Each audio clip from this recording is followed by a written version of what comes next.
He came to his enemy's wedding to destroy him. But when the doors opened, the woman walking down the aisle in white was his wife. The wife who vanished 3 years ago. The wife everyone said was dead. The wife he never stopped hunting for. And the moment she saw him standing there among the crowd, the bouquet nearly slipped from her fingers. This is the story of Roman Vercetti, a man who built an empire on fear, lost the only thing that ever made him human, and walked into a cathedral one rainy afternoon not knowing his entire world was about to crack open. Watch until the end. Hit that like button, and drop a comment with the city you're watching from. I want to see how far this story has traveled. The rain had been falling since before dawn. It came in off the harbor in heavy sideways sheets, the kind that soaked through a suit jacket before a man made it from the car to the curb, the kind that turned Blackwater City's cobblestone streets into shallow rivers and made the cathedral's stained glass windows bleed color down onto the stone steps. By 9 in the morning, the gutters were running hard and the sky sat low and gray above the waterfront, pressing down on the city like a thumb on a bruise. Roman Vercetti stood at the window of a rented room in the hotel directly across from the Cathedral of St. Marin and watched the guests arrive. He wasn't in the wedding party. He hadn't been invited. His name, had it appeared on any guest list in the city, would have caused half the attendees to quietly excuse themselves and leave before the appetizers were served. That was fine. Roman had never needed an invitation to go anywhere. He'd spent the better part of 15 years walking through doors that weren't open for him, and he'd learned early that the lock only mattered if you cared about what the man on the other side thought of you. He didn't. He stood with a glass of water in one hand and his other hand resting flat against the cold glass of the window, watching a procession of black cars discharge men in tailored suits and women in heels that were completely wrong for the weather. Politicians, judges, men who ran import companies that didn't import anything you'd find listed on a manifest. He recognized most of them. Some of them owed him money. A few of them owed him something considerably harder to repay. Behind him, his second-in-command, Dario, sat on the edge of the unmade bed with a laptop open and a cup of coffee going cold at his elbow. "Confirmation on the tunnel access," Dario said without looking up. "Marco's team is in position below the east transept. 2 of Polly's people are inside already, seated in the back rows." "Dressed? Like they belong. Do they look like they belong?" Dario paused. Polly says yes. Polly's been wrong before. Roman turned from the window. He was not a large man in the way people expected, having heard his name spoken with the particular weight it carried in this city. He was lean and dark, with a face that had been handsome once and was now something else. Functional, maybe, the way a piece of machinery is functional, every softness worn away by years of use. His eyes were the color of deep water, and they moved the same way water moved, constantly, assessing, never entirely still. "Tell Polly if either of them gets made before Graham Voss says his vows, I'll hold him personally responsible. I'll tell him." Roman set the glass down on the windowsill and picked up his jacket from the chair beside it. He put it on without checking the mirror. He'd stopped looking at mirrors the way other men did, searching them for reassurance, for confirmation that the face looking back was one worth trusting. He used mirrors now for the same reason he used everything else: utility. "What time does the ceremony start?" 11, but guests are expected by 10:30. Dario finally looked up. He was younger than Roman by nearly a decade, with a broad face and an expression that usually read as calm, but was actually exhausted. He'd been awake since 3 in the morning running logistics. "You sure you want to be in there? If Voss sees you..." "He'll what?" Roman straightened his collar. "He'll make a scene at his own wedding? He might do worse than that. He might try." Roman crossed the room and picked up the small earpiece from the nightstand, fitting it into his right ear. "That's why Marco's in the tunnel." Dario looked at him for a moment longer than was comfortable. There was something he wanted to say. Roman could see it sitting behind his eyes, the way a stone sits at the bottom of clear water. Visible, but unreachable unless you put your hand in. "Say it." "You came here to expose him," Dario said carefully. "That's the plan. The financial records, the witness statements, the footage we pulled from the port, all of it goes live the moment the ceremony starts. Every screen in that building, every phone in every pocket. The journalists outside get the package simultaneously." Graham Voss walks into that cathedral a kingmaker and walks out in handcuffs. He paused. That's the plan. It is. So why does it feel like you're walking in there for a different reason?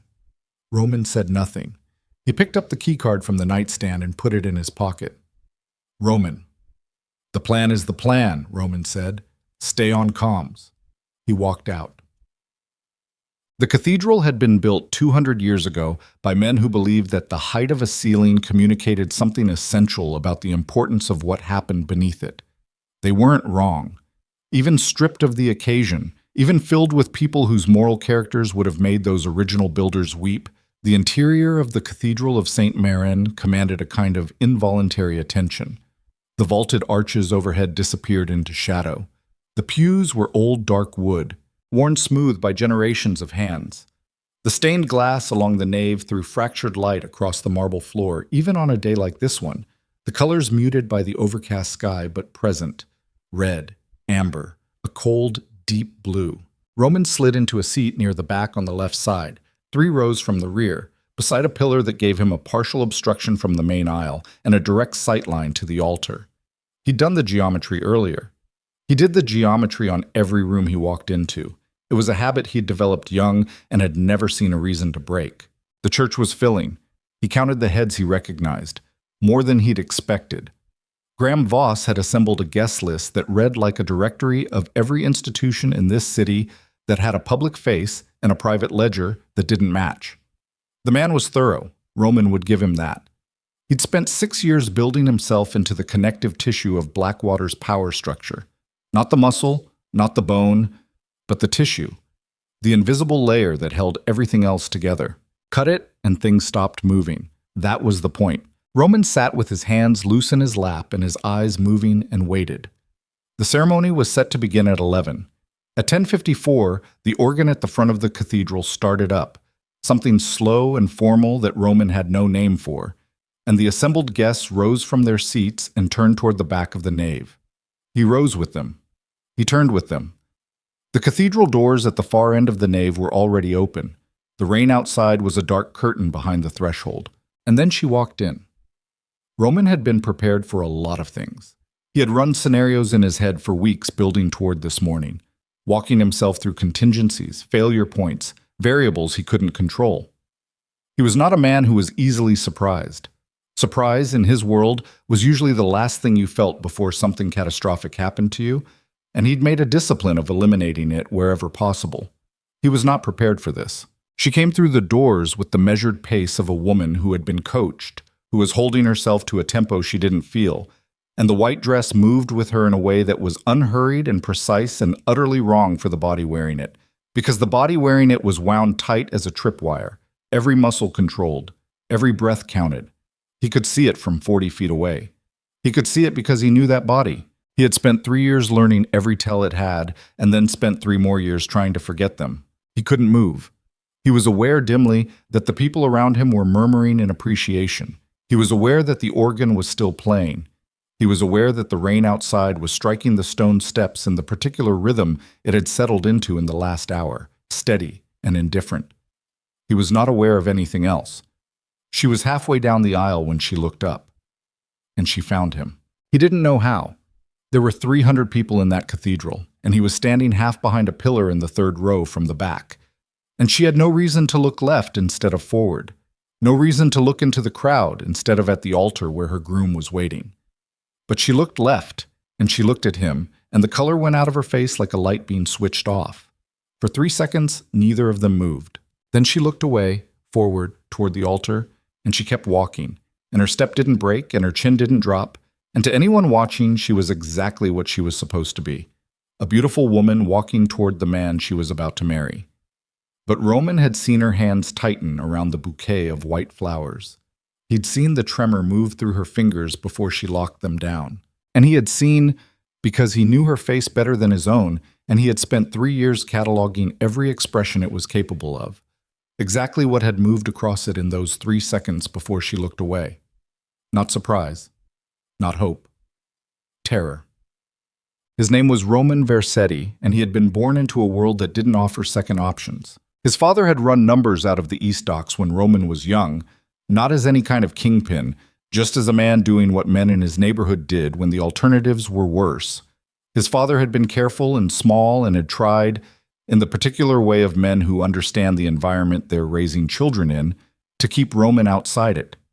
He'd failed, not through negligence or malice, but through the simple mathematics of place. You couldn't grow up in a world and remain untouched by it, couldn't watch it operate around you and not absorb its logic into your bones. By 17, Roman understood how money moved in this city and why. By 20, he understood power. Not the theoretical kind, not the kind described in books, but the practical, physical kind, the kind that operated through relationships and leverage and the credible threat of consequence. By 25, he had built something that the men around him called an organization, though they used other words for it in polite company. By 30, he controlled the eastern waterfront, 2 transit unions, a construction company that built things, and a second construction company that made other things disappear, 3 judges, and a city councilman who called him every Thursday night to report on what was happening in rooms Roman wasn't supposed to know about. He had money. He had power. He had, by every metric that his world recognized, succeeded at the thing his world asked men to succeed at. He had been profoundly, achingly alone. He met Elena Vasquez on an ordinary Tuesday in November, at a gallery opening he'd attended because one of the pieces being shown had been commissioned through a company he used for certain financial transactions, and he'd felt it was appropriate to make an appearance. The gallery was the kind of place that served wine that cost more than most people's car payments and required you to pretend you were interested in art, which Roman was not. He'd been standing in front of a large canvas that he could make no sense of, holding a glass he wasn't drinking from, when a voice beside him said, without preamble, "It's upside down." He turned. She was looking at the painting, not at him. She was wearing a dark green dress and her hair was pulled back, and she had the particular quality of stillness that Roman associated with people who had learned to take up as little space as possible in rooms. There was nothing remarkable about her initially. She was not the most beautiful woman in the room. She was not the most elegantly dressed. She was, by every measurable standard, unremarkable. Then she turned and looked at him, and he revised every assessment he'd just made. "Upside down," he said. "The signature's in the wrong corner. The artist always signs bottom right." She glanced back at the painting with an expression that was somewhere between amusement and irritation. Someone hung it wrong and nobody noticed because nobody here is actually looking at it. "What are you doing here?" She looked at him again, and there was something in it. An appraisal, quick and thorough, the look of someone who was accustomed to assessing situations rapidly and had developed opinions about them that they kept largely to themselves. "Trying to figure out the same thing about myself," she said. Her name was Elena Vasquez. She worked as a financial analyst for a mid-tier consulting firm that advised small businesses on regulatory compliance. She had grown up in the south of the city in a neighborhood considerably less forgiving than the one Roman had come from. She had a brother she was estranged from and a mother she called every Sunday and a small apartment near the waterfront that she'd been meaning to redecorate for 2 years and hadn't gotten to. She also had, as Roman discovered over the following months, a quality he had no adequate word for, a kind of grounded clarity, an ability to see through the surface of things without drama or performance, that he found at first surprising and then, gradually, essential. She didn't know who he was when they met. He told her eventually because he had found he couldn't build anything real on a foundation of omission, and what he wanted to build with her was real. She didn't leave. He asked her later why not. "Because you told me the truth," she said. "Nobody tells me the truth." They married in a small ceremony with no guests, no announcements, no photographs released to anyone. It was, by the standards of Roman's world, an act of profound strategic recklessness. His enemies could use her. His allies would see her as a variable. The marriage needed to remain a secret, and for a time it did. Those were the best 8 months of his life. He was not romanticizing them, standing there in the cathedral with his heart doing something he had no language for in his chest. He was not rewriting history through grief. He remembered those months with clinical accuracy, the arguments, the nights she couldn't sleep because of what she knew about his world and couldn't unknow. The particular difficulty of loving someone whose safety you couldn't guarantee. He remembered all of it. He also remembered what it felt like to wake up next to someone who was actually there. She had been gone for 3 years, 2 months, and 11 days. He'd found the letter on a Monday morning in February. on the kitchen table of the house they shared, written in her handwriting on a sheet of plain paper. It said that she was leaving. It said that she didn't love him anymore. It said that she was sorry. It was the last thing she'd written, and it was also, Roman had known this with a certainty that no amount of time had since eroded, a lie. He'd investigated. Of course he'd investigated. He'd turned the city inside out looking for her, had called in favors from every contact he had spent money he'd rather not quantify chasing leads that dissolved the moment he reached for them. She had simply ceased to exist.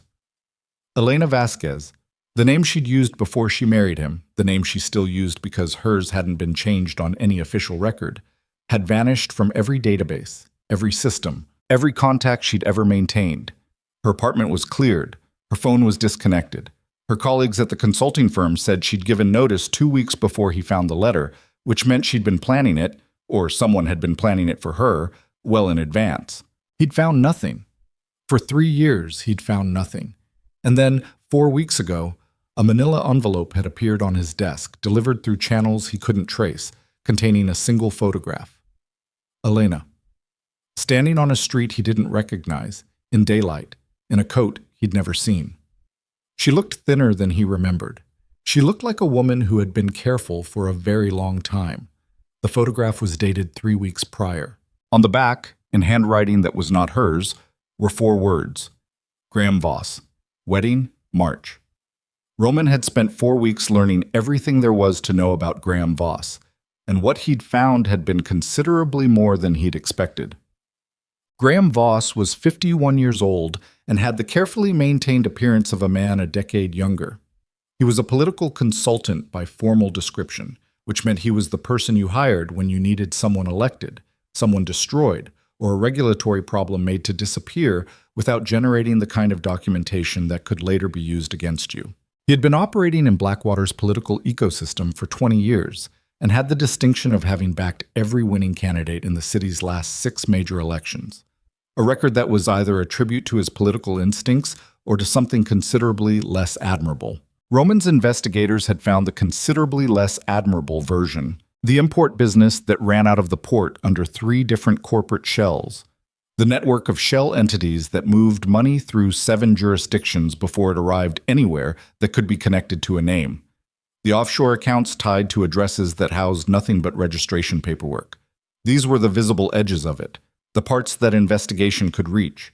The parts Roman's people couldn't formally prove but could trace through implication were worse. Human trafficking, not the crude, violent kind that left bodies and evidence, the organized, insulated kind that operated through legitimate-seeming enterprises and moved people through systems designed to obscure their movement. Political assassinations contracted through intermediaries so many layers removed from Voss that the connection would survive only the most extraordinary investigative effort. Compromised officials at every level of city government, some of whom had been turned through leverage, some through money, some through the particular combination of both that Voss had made his signature method. And connecting it all, threaded through it like a wire, was something that Roman's people had identified 4 days ago, and that had not left his mind since. Elena had worked as a financial analyst. She had at some point before she vanished been contracted to perform due diligence work for a company that turned out to be one of Voss's shells.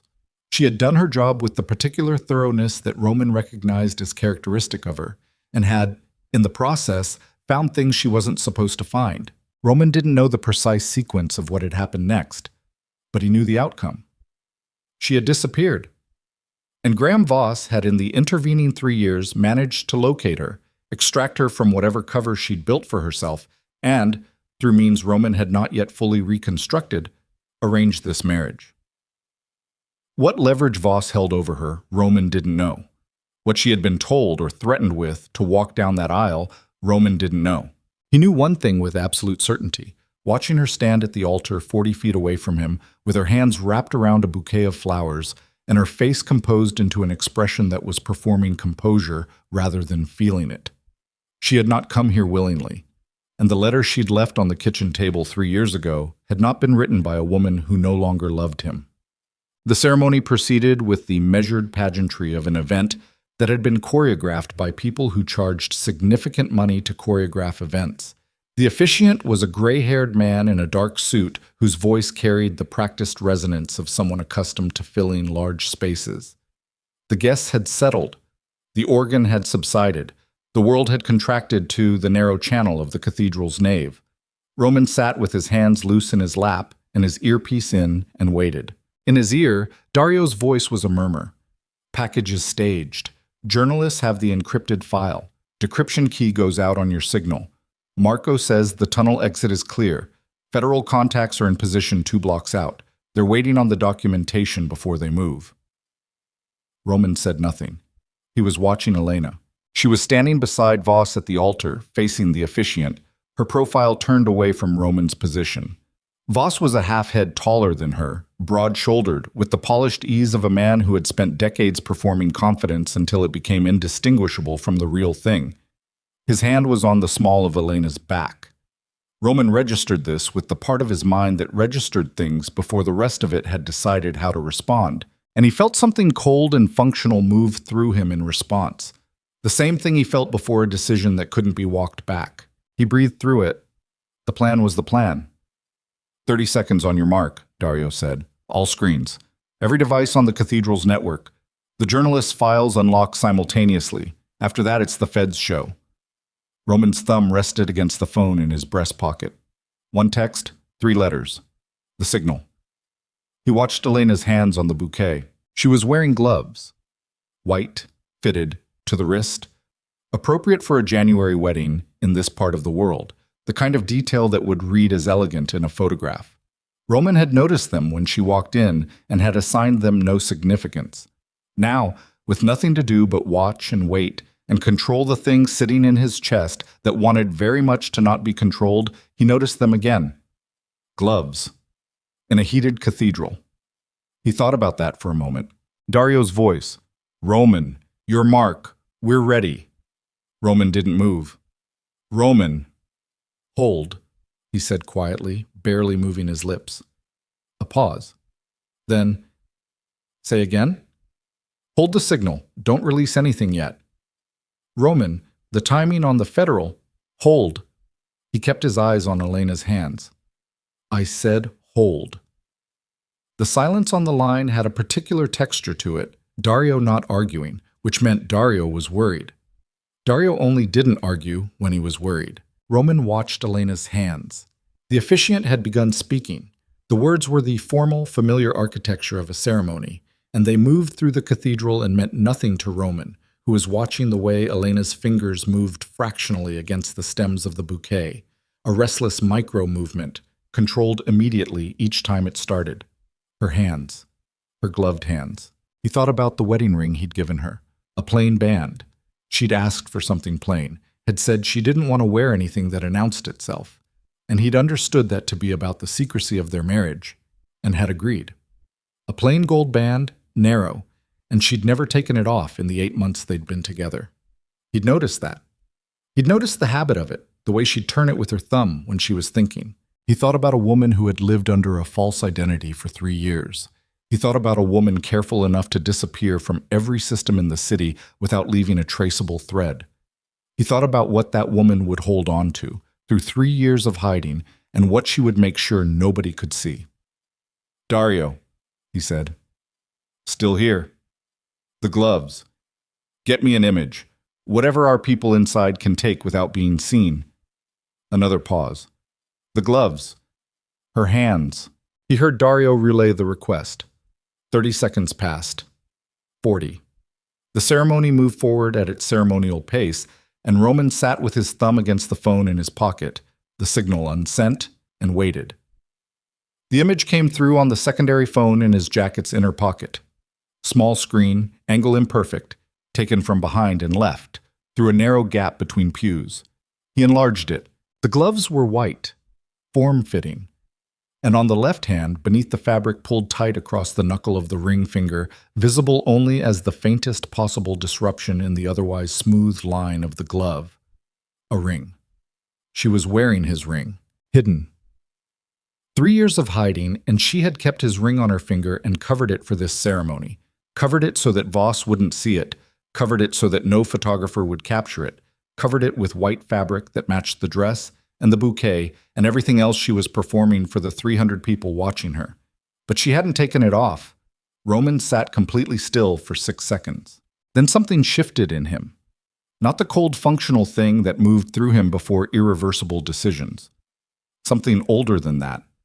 Something from before he'd built walls around the parts of himself that could be reached. He put the phone back in his pocket. "Dario," he said. "Yeah. New timeline. We don't release until I say so. I need every piece of Voss's leverage. Whatever he's holding over her. Everything. I want to know what he threatened her with. Not the financial crimes. The personal leverage. What he used to get her into that building." A long pause. "That could take however long it takes."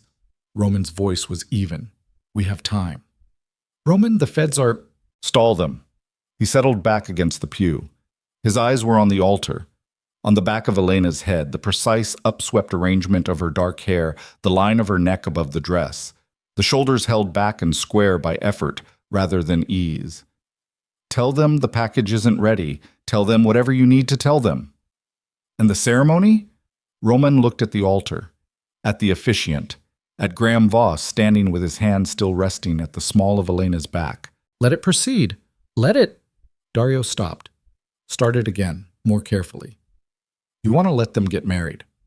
I want to know everything before I move. One shot, Dario. We get one shot at this and it has to be right." He paused. "She's been surviving in there for 3 years. She can survive another hour." The line was quiet for a moment.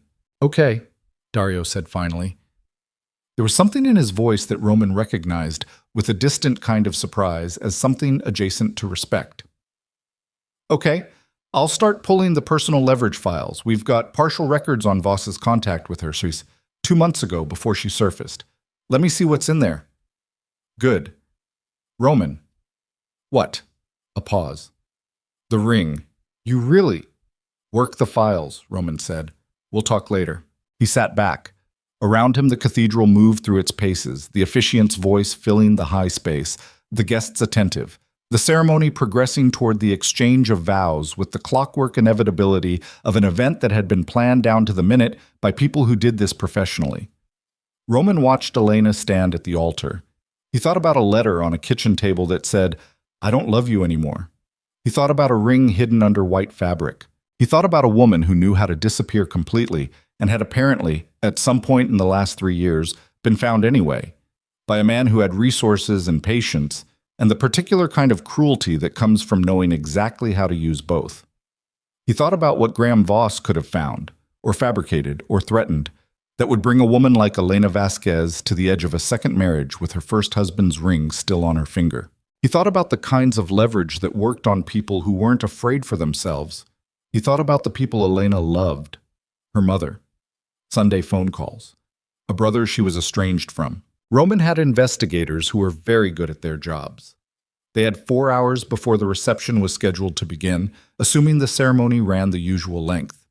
He thought about what 4 hours of focused investigation into Graham Voss's personal leverage files might surface, and he thought about the cold, quiet rage that was building in him like pressure behind a dam, and he breathed through it methodically, the way he'd learned to breathe through things that required patience rather than action. The officiant had reached the point in the ceremony that preceded the vows. Voss turned to face Elena. Elena turned to face Voss. And in the moment of turning, the smallest moment, the pivot of her body from the officiant to the man she was about to speak her vows to, she turned through the angle that gave her a sightline down the nave. Their eyes met again. This time it lasted longer. Long enough for Roman to see, beneath the terror that had been there the first time, something else.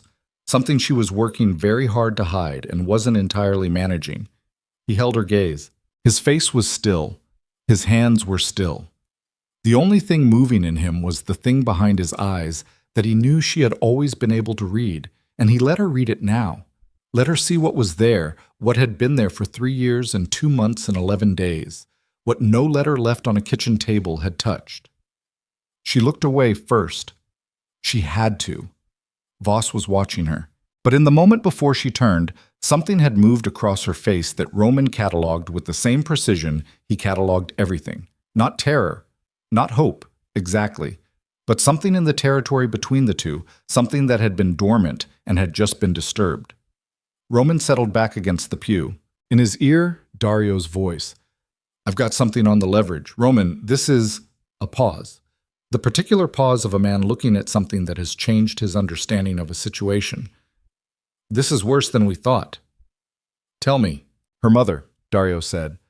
"Voss has been paying for her mother's medical care. 3 years, private facility, advanced treatment, the kind that's not available through any system she could access without his money." Another pause. "And the payments stop the moment Elena doesn't comply." Roman was quiet for a moment. He looked at Elena's gloved hand. He thought about a woman who had hidden his ring and walked down another man's aisle and stood at another man's altar to keep her mother alive. He thought about the letter that said, "I don't love you anymore." He thought about Sunday phone calls. "Dario," he said. "Yeah. Get the mother's medical records, full picture, facility, treatment, prognosis. What happens if care is interrupted?" His voice was completely level. "And get me everything on the facility's ownership structure. I want to know if Voss has a financial interest in it. Already pulling it." A short pause. "What are you going to do?" Roman looked at the altar, at Elena's profile, turned toward the man she was about to marry, at her hands on the bouquet, at the ring he couldn't see but knew was there. "I'm going to fix this," he said. "All of it." "In the middle of a cathedral." "No." He stood slowly, without drawing attention to himself, and moved toward the end of the pew. "Not here. Not today." He stepped into the side aisle and began moving, quietly, toward the rear of the nave. "Today I watch. Today I learn everything there is to know." And then he pushed through the side door into the vestibule, out of the main cathedral, into the cold stone corridor where his breath came out in a small cloud. "Then I take everything he's built, piece by piece, and I hand it to the people who can use it, and I make sure there isn't a single thread left for him to pull." He paused in the corridor. From beyond the door, muffled by stone and distance, he could hear the ceremony proceeding. He heard the officiant's voice reach the cadence that preceded the exchange of vows.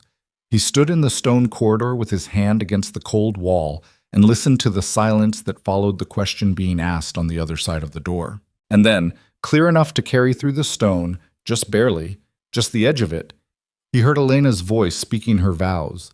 He stood there until it was finished. Then he walked down the corridor toward the exit, and he pulled out his phone, and he began to work. He was in the car 40 minutes later when the message came. Not through Dario. Not through any channel his people controlled. It came to a number that only Elena had ever had. A number he'd kept active for 3 years, 2 months, and 11 days. For no reason he could have logically defended. Changed monthly for security, but always forwarded to the new one. Always open, just in case. 3 words. He read them twice. "Don't save me." Roman sat in the back of the car with the rain on the windows, and the city moving past outside, and the phone in his hand, and those 3 words on the screen. He read them a 3rd time, slowly, with the particular attention he gave to things that required interpretation. "Don't save me." A woman who wanted to be left alone didn't send 3 words. A woman who had made her choice didn't find a way to message the husband she'd been hiding from across a cathedral full of witnesses. A woman who didn't want to be found had no reason to reach out at all. "Don't save me" didn't mean "don't find me." "Don't save me" meant don't do it the way you're thinking of doing it, because if you do it that way, someone I love will die. He put the phone down on the seat beside him. He looked out at the rain-dark streets of Blackwater City. He thought about patience. He thought about how he'd built everything he'd built by understanding that timing was not separate from strategy. It was the whole of it, the only thing that separated success from ruin. He thought about every move he'd made in 15 years of operating in a world that punished mistakes permanently. He thought about Elena standing at an altar with his ring under her glove, and he felt the thing that had been building behind the dam in him settle. Not disappear, not diminish, but settle into something hard and cold and absolutely purposeful, the way water settles into ice. "Dario," he said, "here. We're not releasing the package today." A pause. "I figured, we're going to do this correctly. We're going to take him apart from the inside. Every ally, every asset, every financial structure, every piece of leverage he holds, he paused, including the medical facility. I want her mother out of his reach before he knows we're moving. That's a 2-week operation minimum, maybe 3. Then that's what it is, and he looked at the city going past. Can you reach the federal contact without going through official channels? Takes a day, maybe 2. Do it. Tell them to stand down on the cathedral. Tell them we'll deliver a package that makes what we had today look like a parking ticket, but they need to give us time. He picked up the phone with Elena's message on it, looked at it again. 3 weeks, Dario. We do this in 3 weeks. And in the meantime? In the meantime, Roman said quietly, she thinks I walked away. He felt the weight of that. He let himself feel it fully, for exactly the length of time it took to acknowledge and file. Then he set it aside. Let her think it. It's safer for her if Voss believes she reached out and nothing happened. Dario was quiet for a moment. Then, this is a different play than I've ever seen you run. Yes. You're usually the one who breaks the door down. This door has people behind it, Roman said. That changes the math. Another silence. The rain was heavier now, and the city outside was going gray and wet and indistinct in the way it did when the weather came in off the harbor. Somewhere in this city, in a cathedral that was transitioning from ceremony to reception, Elena Voss, he would not use that name. He simply noted it clinically as the name she'd been forced to take, was moving through the performance of a wedding reception with 300 guests and a man who had bought her compliance with her mother's health. 3 weeks. He could do 3 weeks. He had done 3 years. Start the clock, Roman said. Dario started the clock. But Roman didn't know, couldn't know, sitting in the back of the car with the city going gray around him, that Graham Voss had been watching the cathedral's security footage all morning. Didn't know that one of the cameras positioned at the rear of the nave had captured briefly the face of a man in the 3rd row from the back, and didn't know that by the time Roman's car reached his office, Voss had identified the face and was already making a phone call. The call Graham Voss made lasted 4 minutes and 30 seconds. Roman's people intercepted it 40 minutes after it was placed, which was 40 minutes too late to matter in the way it would have mattered had they caught it in real time, but early enough to understand what had been set in motion. Voss had called a man named Carver. No first name in any of the files, just Carver, the way certain men in certain professions shed the parts of their identity that could be used as handles. The call was brief and largely in the kind of oblique language that people used when they understood their communications might be monitored, but the shape of it was clear enough. Someone had been at the cathedral. Someone Voss recognized as a problem. Voss wanted the problem assessed. Assessed was the word he used. Roman listened to the recording twice in his office, standing at the window with the rain still going outside and the harbor gray and churn below, and then he set the phone down on the desk and stood there for a moment with his hands flat on the surface and his eyes on the middle distance. Carver, he said. Dario, across the desk, nodded once. We're pulling everything. There's a partial match in the Port Authority files from 18 months ago. A contract worker who came through on a temporary credential and disappeared before the credential expired. The photograph is degraded, but the biometric markers are consistent with a man Paulie's people encountered in the Meridian situation 2 years back. Meridian. Roman turned the word over. The Meridian situation had been a territorial dispute in the city's southern district that had resolved itself in a way that nobody had formally claimed responsibility for. 2 men who had been positioned to give testimony in a federal investigation had withdrawn their cooperation within a week of each other. One of them had withdrawn it by leaving the city. The other had withdrawn it in a manner that precluded any future cooperation with anyone on anything. Carver's a cleaner, Roman said. That's what it looks like. Roman straightened up. He moved around the desk and crossed to the window and stood there with his hands in his jacket pockets, looking at the harbor. The reception would be running now. Elena would be in a ballroom somewhere in this city, at a table with her new husband, performing happiness for 300 witnesses. He breathed through it. He moved fast, Roman said. Voss moved fast. He's scared. He's careful. Roman turned from the window. There's a difference. Scared men make noise. Careful men make calls. He looked at Dario. How long before Carver has a location on me? Dario's jaw tightened fractionally. If he's pulling from Voss's network, city surveillance, the private feeds Voss controls through his council connections. Maybe 6 hours. Maybe less. So we have 6 hours before this becomes a different kind of problem. We move the office location tonight. I can have the secondary site ready by... No. Roman walked back to the desk.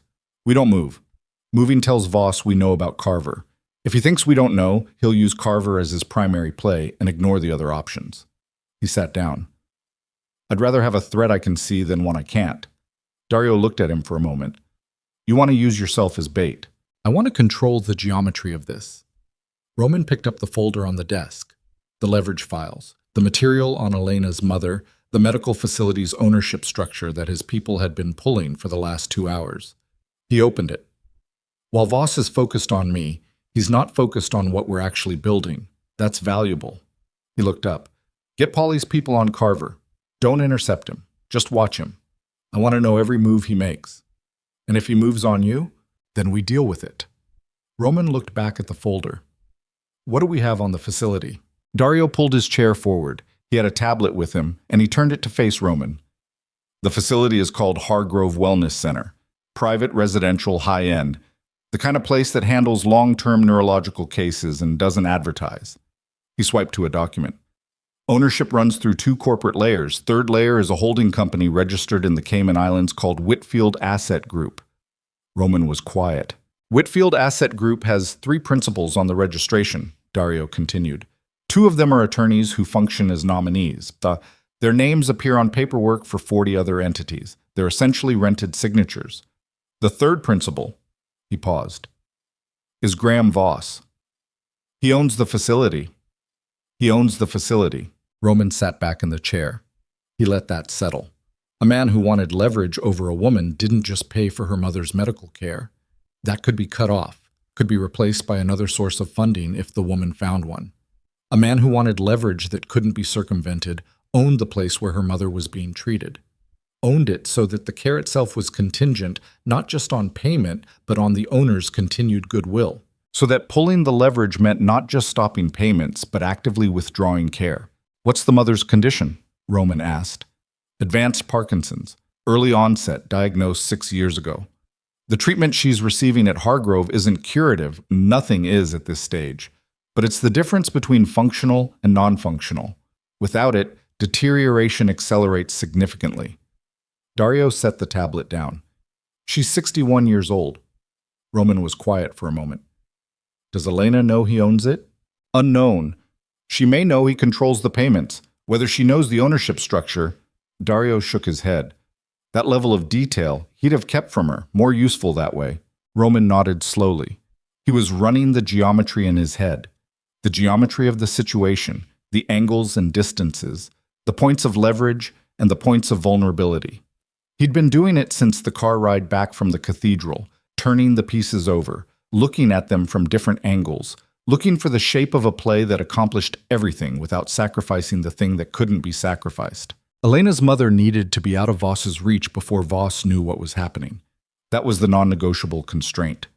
Everything else, the financial exposure, the criminal documentation, the federal case, the political fallout, all of it was secondary to that single requirement. I need a medical contact, Roman said. Not affiliated with any of our usual structures. Someone who operates independently and can move fast if we need to transfer a patient. Dario was already writing. I know someone. Takes a day to reach. Reach them today. Roman closed the folder. And I need the full picture on Voss's financial network. Not the summary. Everything. Every shell. Every account. Every transaction we can trace. I want to know where his money lives and how fast it can be moved if he decides to run. That's going to take however long it takes. Roman stood. But I want a preliminary picture by tomorrow morning, 6 a.m. Dario looked at his watch. It was just past 2 in the afternoon. He said nothing about the math, which Roman appreciated. One more thing, Roman said. The 3 words she sent. Don't save me. He kept his voice level. I want to know how she got that message out. What device, what network, who she had access to. If she found a way to reach me from inside a cathedral full of Voss's people, there may be a channel we can use. Dario nodded. He gathered his tablet and stood, and then he paused at the edge of the desk. Roman, he said. Roman looked at him. How are you doing? Dario asked. He said it the way men said things they found uncomfortable to say, quickly, without ceremony, in a tone that acknowledged the awkwardness and moved past it. Roman considered the question. I'm working, he said. Dario accepted this and left. Boss. The reception was held at the Aldermore, which was the kind of hotel that had a name instead of a star rating, and didn't need to advertise because the people who used it already knew where it was. It occupied the top 4 floors of a tower on the waterfront, and on a clear day the views from the ballroom stretched across the harbor to the opposite shore. Today the windows showed nothing but rain and gray, which Roman thought was appropriate. He wasn't there. He had a man there. A woman, actually, one of 3 people in his organization who could move through that kind of environment without attracting attention, who had the particular social fluency that certain rooms required. Her name was Sable, which was not her real name, but was the only name Roman had ever used for her. She was 40, slim, with a quality of absolute unremarkability that was itself a kind of artistry. She had been seated at the reception as a +1 to a city councilman who didn't know she was there in any capacity other than the social one. She called Roman at 4:17. She's holding up, Sable said. Her voice was quiet, pitched for a private call in a noisy room. She's good at it, the performance, I mean. If I didn't know to look, what are you seeing? She's talking to people, smiling the right amount. Not too much. That would read as strain, just enough. A brief pause, the ambient noise of the reception swelling and then dropping as Sable moved to a quieter position. Voss keeps a hand on her, not possessive, just present, like a man who's making sure a door doesn't open. And she lets him. She doesn't react to it, which is its own kind of answer. Another pause. He spoke to someone in the last 20 minutes. Tall man, gray suit, came in through the side entrance. They talked for maybe 90 seconds, and when it was done, Voss's expression changed. Changed how? He relaxed. Sable said it the way someone says something that means the opposite of what the word implies. Not the good kind. The kind where a man gets a piece of information that confirms something he suspected, and now he doesn't have to wonder anymore. Roman processed this. Voss had received confirmation. Carver had confirmed that the face in the cathedral belonged to Roman Versetti, and Voss now knew that his wedding had been attended by the one man in this city with both the resources and the motivation to take him apart. And he had relaxed, because he'd already made the call. Because Carver was already in motion. Because in Voss's calculation, a man who walked into a cathedral and then walked out again without acting was a man who could be dealt with before he became a genuine threat. Has he changed how he's handling her? Roman asked. Since the conversation? Subtly. He's keeping her closer. The hand that was just present before is, Sable paused, choosing, more definite now. Roman said nothing. Roman! Sable's voice dropped further. She's scared. She's hiding it well, but she's scared. Whatever she sent you this morning, she doesn't know if it landed. She doesn't know if you walked away or if you're doing something. She's in there completely alone, and she's performing a version of fine, and she doesn't know anything. Roman was quiet for a long moment. She's not alone, he said finally. She doesn't know that. No, he said. She doesn't. He paused. Is there a way to get something to her? Not a message. Something she can see, something she'd recognize, without Voss knowing. Sable was quiet. He could hear her thinking. Maybe. What did you have in mind? She'd recognize anything connected to where we used to live. A street name. A specific color. He thought. There was a coffee shop on Aldermore Street, 2 blocks from our first apartment. It had a green awning. Specific green, just more gray in it than most. She used to describe it as the color of the harbor on a good day. That's very specific. Yes. What would you want her to see? Roman thought about what could be passed to a woman at a wedding reception without being traceable, without being intercepted, without alarming the man keeping his hand on her back. Something small enough to be dismissed as coincidence. Something only she would know wasn't. A matchbook, he said, or a card. Something small with that color on it. If Sable had it in her hand and Elena saw it, if she's looking, Sable said. She's always looking. Another silence. Then, give me 20 minutes. She hung up. Across the city, In an office above a dry cleaning business that had functioned as a front for 11 years without anyone ever using it to clean anything dry, a man named Carver sat at a table with a laptop and a cup of tea and a photograph. He was methodical. That was the thing about Carver that had kept him operational in a profession that was unforgiving of inefficiency. He did not rush. He did not take shortcuts that saved time at the front end and cost everything at the back. He built his picture completely before he moved, and when he moved once. He had the face from the cathedral's security footage. He had a name provided by Voss, which confirmed what the face already told him, that the man he was looking at was Roman Versetti, which meant this was not a simple job and the approach needed to reflect that. Roman Versetti was not unaware. Roman Versetti did not move through the world as though it were safe. He would be surveilled. He would have people watching his building, watching his movement patterns, watching for exactly the kind of approach that a man like Carver would typically make. Carver drank his tea and looked at the photograph and thought about geometry. What he didn't know, what he had no reason to know, was that a man named Paulie had parked a car on the street below 30 minutes ago and was sitting in it with a phone and a direct line to Dario, and that every person who had entered or exited the building above the dry cleaner in the last hour had been photographed and run through a recognition system. Carver didn't know this. He finished his tea, closed his laptop, and began to plan. Sable called back at 4:49. "It worked," she said.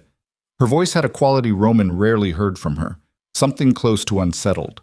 I walked past her with the matchbook in my hand. She saw it. I know she saw it because she stopped talking mid-sentence. A pause. And then she looked at the window. The window. The windows faced the harbor. She stood there for about 5 seconds, looking at the rain on the glass, and then she came back to herself and finished whatever she was saying to whoever she was talking to.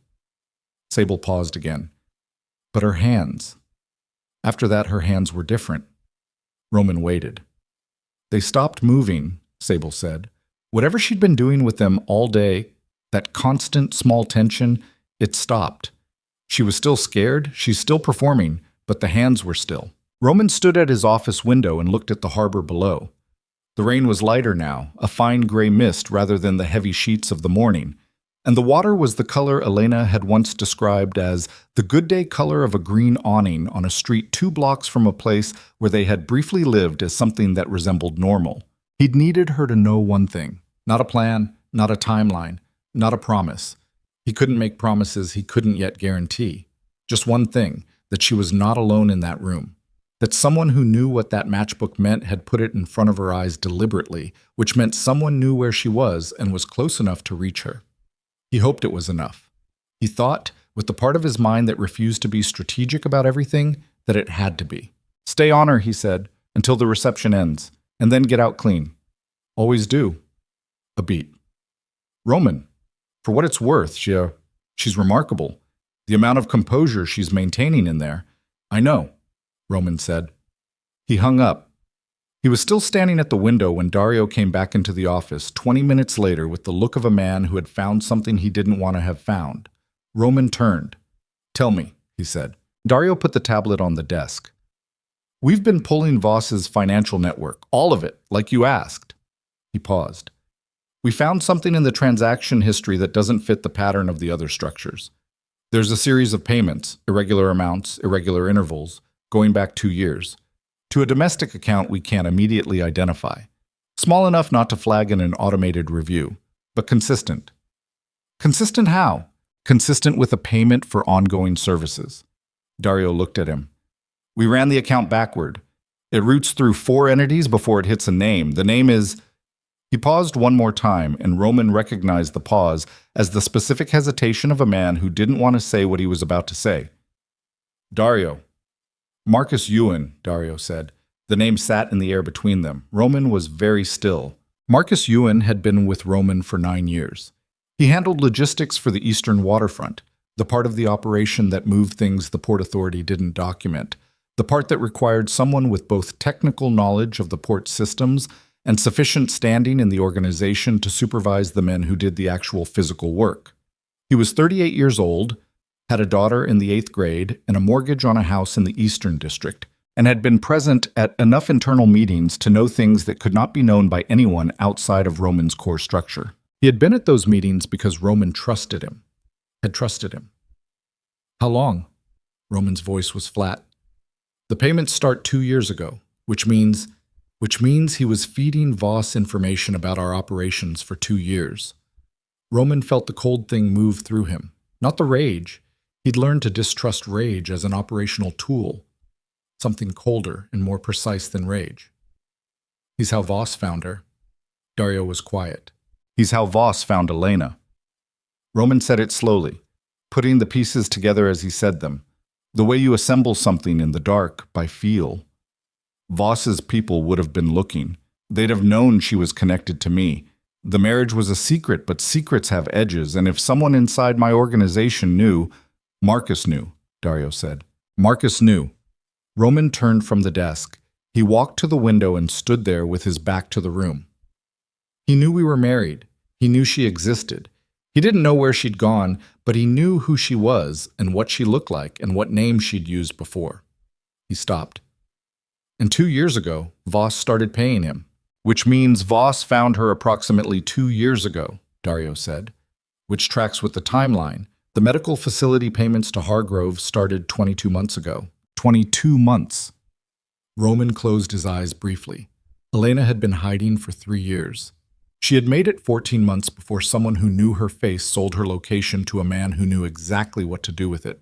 For 22 months, she had been living under Voss's control, her mother's care contingent on her compliance. Her silence bought with the most specific and personal currency that could be used against her. 22 months of that. And Roman had known none of it. He turned from the window. Where's Marcus right now? His voice was still flat. At the warehouse on Pier 9, he's running the shift change. Roman looked at Dario for a moment. Dario looked back. Neither of them said what was customarily said in their world when a conversation reached this particular juncture. Roman had run this kind of organization long enough to know that there was a standard resolution to the problem of a man inside your structure who had been selling information to your enemies for 2 years. He also knew that he was not going to apply the standard resolution. Not tonight, and possibly not at all, because the standard resolution required that he make that decision from where he was standing right now, with what he knew right now, and what he knew right now was not yet sufficient. What he knew was that Marcus Ewan had been feeding information to Voss for 2 years, which meant Voss trusted the channel, which meant the channel was potentially the most valuable thing Roman had discovered today. Don't touch him, Roman said. Dario blinked. Once. Roman, don't touch him, don't approach him, don't change anything about how anyone in this organization interacts with him. He needs to believe he hasn't been found. Roman moved back to the desk. If Voss has a direct line inside our structure, that line goes both ways. Dario absorbed this. He was quiet for a moment, and then something shifted in his expression. Not quite respect, or not only respect. Something that recognized the particular kind of discipline it required to make the choice Roman had just made, when the other choice was available and considerably more satisfying. You want to feed Voss false information, Dario said. I want to control what Voss thinks he knows about what we're doing. Roman sat, which means I need to know everything Marcus knows, everything he could have passed along, every meeting he attended, every conversation he was present for. Build me a complete picture of his access, what he knew, when he knew it, how current his information is. And then? And then we figure out what we want Voss to believe. Roman pulled the folder toward him. We've got 3 weeks. That's enough time to build a picture that looks real enough to believe and is wrong in exactly the right ways. Dario was already writing. He wrote for a moment, and then he stopped. Roman, he said. Roman looked up. Marcus has a daughter, Dario said carefully. 8th grade. I don't know if that— I know he has a daughter, Roman said. His voice was even. I know about the mortgage and the house in the Eastern District. I know all of it. He held Dario's gaze. That's not why I'm keeping him in place. I'm keeping him in place because he's useful. When this is over— He stopped. When this is over, we'll deal with Marcus appropriately. Right now he's a tool. Dario nodded slowly. Roman looked back at the folder. He had a man in his organization who had sold Elena's location to the man who had spent 22 months using her mother's health as a leash. He had a cleaner named Carver who was currently planning a move against him. He had a federal operation that was standing down on his request and would not stand down indefinitely. He had 3 weeks, a compromised internal channel, and a woman on the other side of this city who knew help was coming because someone had put a matchbook in her line of sight. He turned to the next page in the folder. He worked. At 7:42 in the evening, Sable sent a single text. Reception ended. She left with him. Clean exit, no incident. Roman read it. He put the phone face down on the desk. He picked up the financial records and kept reading, and he was still reading when the office went fully dark outside and Dario fell asleep in the chair across from him, and the rain against the windows settled into the long, patient rhythm of a storm that had decided to stay. At 11:13, his personal phone buzzed. Not the operational line, not the number that ran through the organization's system, the personal line, the one with one contact in it, the one he'd kept active for 3 years, 2 months, and 11 days. A number he didn't recognize. A different number than the one that had sent 3 words that afternoon. He picked it up. 1 word this time. Careful. He stared at it. She was warning him. From inside Voss's house, on her wedding night, through a channel she'd found or borrowed or stolen, she was warning him. Which meant she knew about Carver. Which meant she knew more about Voss's operation than he'd understood.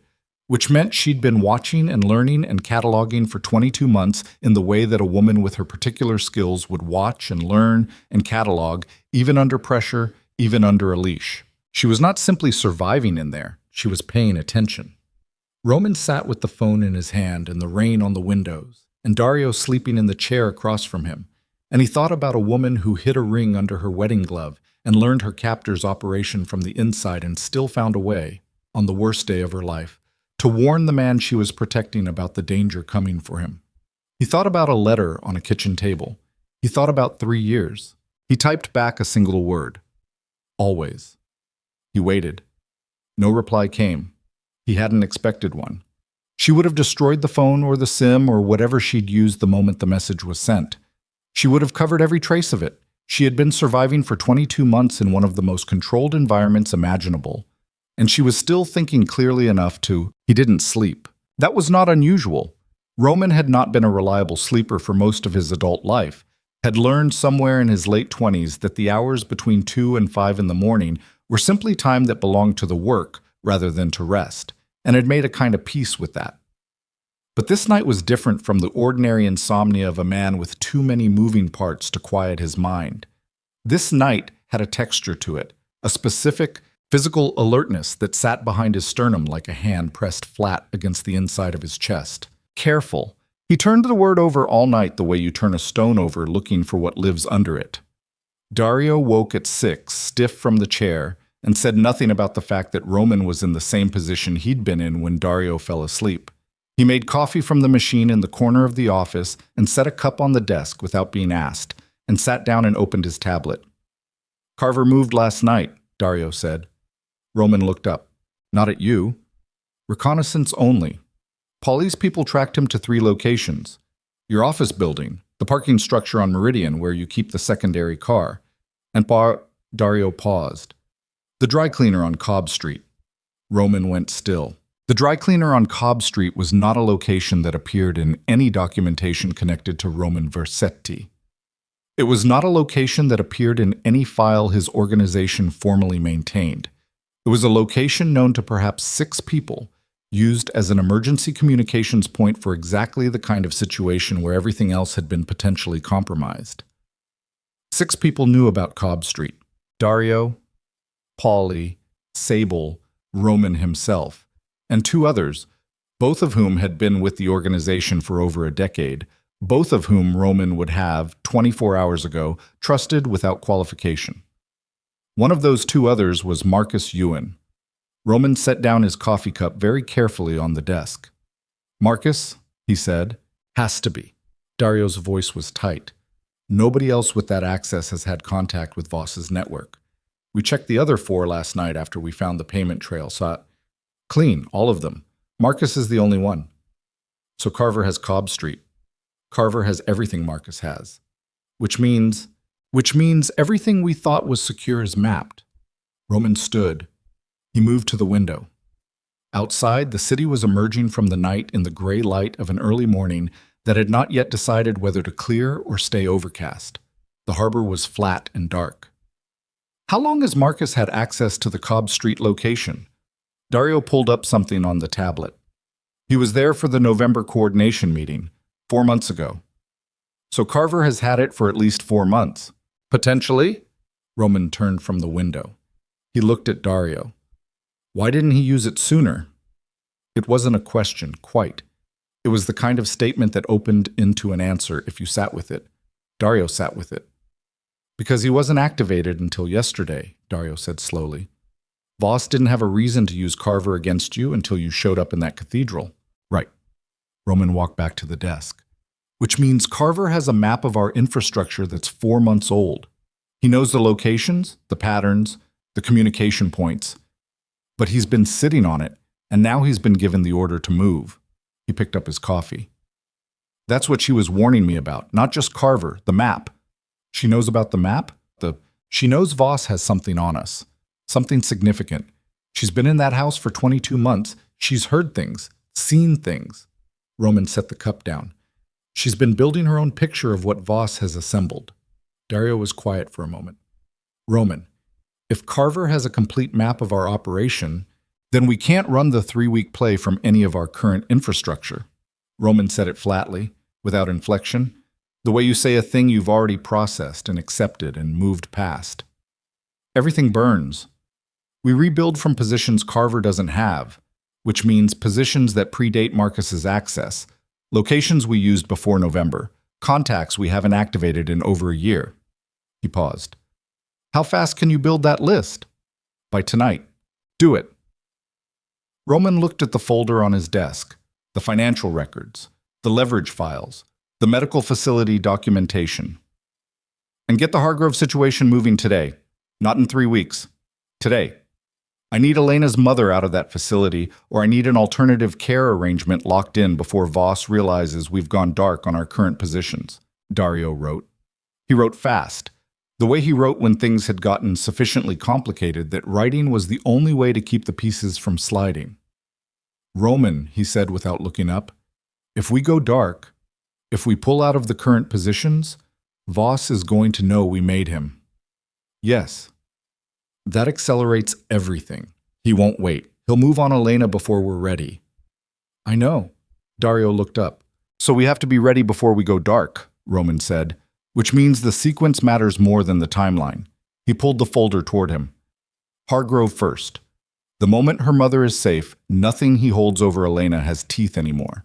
That's the foundation. Everything else, the financial exposure, the federal case, the infrastructure rebuild, all of it comes after. How do we get her mother out of Hargrove without triggering Voss? Roman thought about this. We don't get her out, he said. We get someone in. The medical contact you're reaching, can they place a person inside the facility? Someone with legitimate credentials, someone who can assess the situation and begin establishing an independent treatment relationship with the patient? Infiltrate the facility. Build a parallel care structure inside it, so that when we pull the trigger and Voss loses his leverage, there's already someone in place who can continue the treatment regardless of what the facility's owner decides to do about it. Roman paused. It's slower than extraction, but it's invisible. Dario nodded slowly. I'll make the call this morning. He gathered his things and stood. He was almost to the door when Roman spoke again. The daughter, Roman said. Dario stopped. Marcus's daughter. Roman kept his eyes on the folder. What's her name? A pause. Lily Ewan. Roman nodded once. He said nothing else. Dario waited a moment, then left. Roman sat alone in the office with the morning light coming through the window and the harbor below going from dark to gray to the particular flat silver of a winter morning in Blackwater City. He thought about a man who had worked beside him for 9 years and had a daughter named Lily, and had, at some point in the last 2 years, made a decision that Roman was still trying to understand the full geometry of. He thought about what it cost, not what it cost Roman. He understood that side of the ledger precisely. What it had cost Marcus. The particular weight a man carried when he had given something away that couldn't be given back. Whether Marcus knew what his information had made possible. Whether he understood that the location he'd passed along had led to a woman being found, and what being found had meant for that woman. Roman thought he probably didn't know. People who sold information to men like Voss usually didn't know the full downstream consequence of what they were selling. They knew the number in the account. They told themselves the rest was abstraction. He put Marcus Ewan in the part of his mind he reserved for problems that would be addressed later and returned to the folder. At 9:23 that morning, everything changed. Polly called. Not on the operational line, on Roman's personal cell, which meant it was the kind of call that couldn't wait for proper channels, and Polly had judged that the breach of protocol was worth it. Roman picked up. "We have a problem," Polly said. Polly was not a man who used that phrase lightly. He was 54 years old and had been in difficult situations for most of his professional life and had developed a particular economy of language around things that were genuinely serious as opposed to merely complicated. "Carver didn't go dark last night. He moved." "Where?" "He went to Hargrove." Roman stood up from the desk. "He went to the facility," Polly said. "We almost missed it. He used a vehicle we hadn't flagged, came in through the access road on the north side. Our man on the perimeter didn't pick it up until he was already inside." "How long was he in there?" 40 minutes. Roman walked to the window. His hand on the glass was flat and still. "Did he go near the patient?" "We don't know. We don't have eyes inside the building." "Roman—" Polly stopped. He started again. "He left with a folder, physical documents. Our man got a photograph as he came out. The folder had a Hargrove letterhead visible on the top page." Roman was very quiet. Medical records. Carver had walked into the facility that housed Elena's mother and walked out with medical records, which meant Voss hadn't sent Carver to Hargrove to do anything to the patient. He'd sent him to retrieve documentation, patient files, treatment history. The precise medical picture of a 61-year-old woman with advanced Parkinson's whose care was contingent on her daughter's compliance. "Voss is building a package," Roman said. "That's what it looks like. He's going to use the medical documentation as proof of leverage. Make it formal. Put it in front of Elena in a way that leaves no ambiguity about what happens if she steps out of line." Roman turned from the window. "When did this happen?" "Carver left Hargrove at 6:41 this morning." Roman looked at his watch. It was 9:23. 2 hours and 40 minutes ago, Voss had sent his cleaner to collect medical documentation from the facility where Elena's mother was a patient. Roman had been sitting in this office reading financial records, thinking he had 3 weeks. "Get Dario," he said. "Now, both of you. Back here in 20 minutes. He hung up. He stood in the office for a moment with the phone in his hand and the morning outside the window and the harbor below going about its ordinary business. Indifferent as water always was to the things happening on its shores, Voss knew, or suspected. Not everything, not the full scope of what Roman was building, but enough. The visit to Hargrove was not routine maintenance of an existing leverage structure. It was fortification. A man who felt secure in his position didn't fortify his leverage the morning after his wedding. He did that when something had disturbed his security, when a face in the back of a cathedral had reminded him that the world outside his carefully constructed arrangements still contained people who were motivated to dismantle them. Carver had given Voss a name last night, and Voss had responded not by accelerating the move against Roman, but by tightening his grip on Elena, which was, Roman recognized with the cold clarity of someone who had made enough strategic errors to know what they felt like, significantly smarter than simply accelerating the move against Roman. Dario and Polly arrived together. Polly was a large man who moved quietly for his size, with a face that people consistently underestimated and eyes that noticed everything. He sat across from Roman and put his hands on the table and waited. Roman told them what he was thinking. He did it quickly, without preamble, the way he laid things out when time was the operative constraint. When he finished, Dario and Polly looked at each other. "The timeline is gone," Dario said. "Yes. If Voss is tightening around her now and we go dark on our current positions to rebuild, there's a window," Roman said, "small, between the moment we go dark and the moment Voss realizes what that means. In that window, he's going to be uncertain. He'll be waiting for Carver's assessment of what our position change means. He won't move on Elena while he's uncertain, because moving on her is his most irreversible play. Once he uses the mother as active leverage rather than implied leverage, the dynamic shifts and he knows it." Polly was quiet for a moment. "How long is the window?" "Hours." not days. And we use those hours to get someone into Hargrove. Roman looked at Dario. The medical contact, where are we? I reached them this morning. They're available. But getting someone credentialed into a private facility on zero notice. I don't need credentials. Roman looked at both of them. I need a doctor who can walk into that building, represent themselves as a specialist conducting an independent review of a patient's case, and establish contact with the patient's primary care team before anyone thinks to verify the referral. You ought to. He paused. Voss owns the facility. He doesn't run it day to day. The clinical staff don't know the owner's face. They receive referrals, they see patients, they follow protocols. A specialist referral from a credible institution is a forged document, Polly said. Is a document, Roman said, that we can produce in 4 hours if we need to. Polly looked at the table. He looked at it the way men looked at things they were deciding whether to say out loud. Say it, Roman said. Even if we get someone in, Polly said.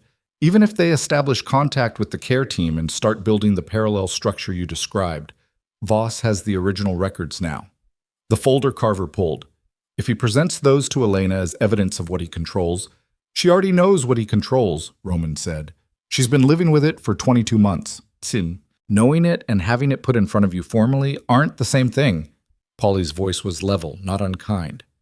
If Voss sits her down and opens that folder and walks her through what happens medically if her mother's treatment stops, that's a different kind of pressure than the implicit understanding she's been operating under. Roman said nothing. He's going to show her the folder, Polly said. That's why he sent Carver for it. Not for his own files. He already has those. He sent Carver to get a physical package that he can put on a table in front of his wife. The word wife sat in the air between the three of them. Roman looked at the desk. He looked at it for a long moment. Then he looked up. When? He said. If I had to guess, Polly said. Today. Tonight at the latest. He identified you at the reception yesterday afternoon. He sent Carver for the folder this morning. The sequence is moving fast. He paused. He's going to put that folder on a table, and he's going to tell her that Roman Vercetti was at the wedding, and then he's going to make very clear what happens if she has any thought of reaching out or cooperating with whatever Roman is building. Roman stood. He walked to the window again. This had become something of a pattern in the last 18 hours. Walking to the window when he needed the harbor to look at, the flat expanse of it, the thing that didn't respond to any of this, and therefore provided a kind of stability that the room didn't. Then we move now, he said. Not tonight, not tomorrow. Now. He turned. Dario, the federal contact. Can you reach them in the next 2 hours? I can try. Don't try. Do it. Roman looked at Polly. I need Sable back in position near the Voss residence. I need to know the moment anyone from his staff contacts Hargrove or the moment Elena leaves the property for any reason. He paused. And I need to know where Marcus Ewan is right now. Polly's expression didn't change. Why? Because Marcus has been running information to Voss for 2 years, and Voss is about to sit his wife down and use that information as a weapon, and I'd like to have a conversation with Marcus about what he understood he was participating in. Roman's voice was completely flat. Where is he? Still at Pier 9, running the shift like normal. Bring him in. Roman looked at both of them. Quietly, not in a way that reads as anything other than a routine operational meeting, and bring him here. Dario and Polly stood. They moved toward the door. One more thing, Roman said. They stopped. The Hargrove situation, the doctor, the forged referral, the parallel care structure. He looked at Dario. I want it moving before noon, whatever it costs, whatever you have to do. He paused. Elena's mother's name is Camila Vasquez. She's 61 years old and she has people who love her, and she has been in that facility for 22 months as a hostage with a medical diagnosis used as the lock on her cage.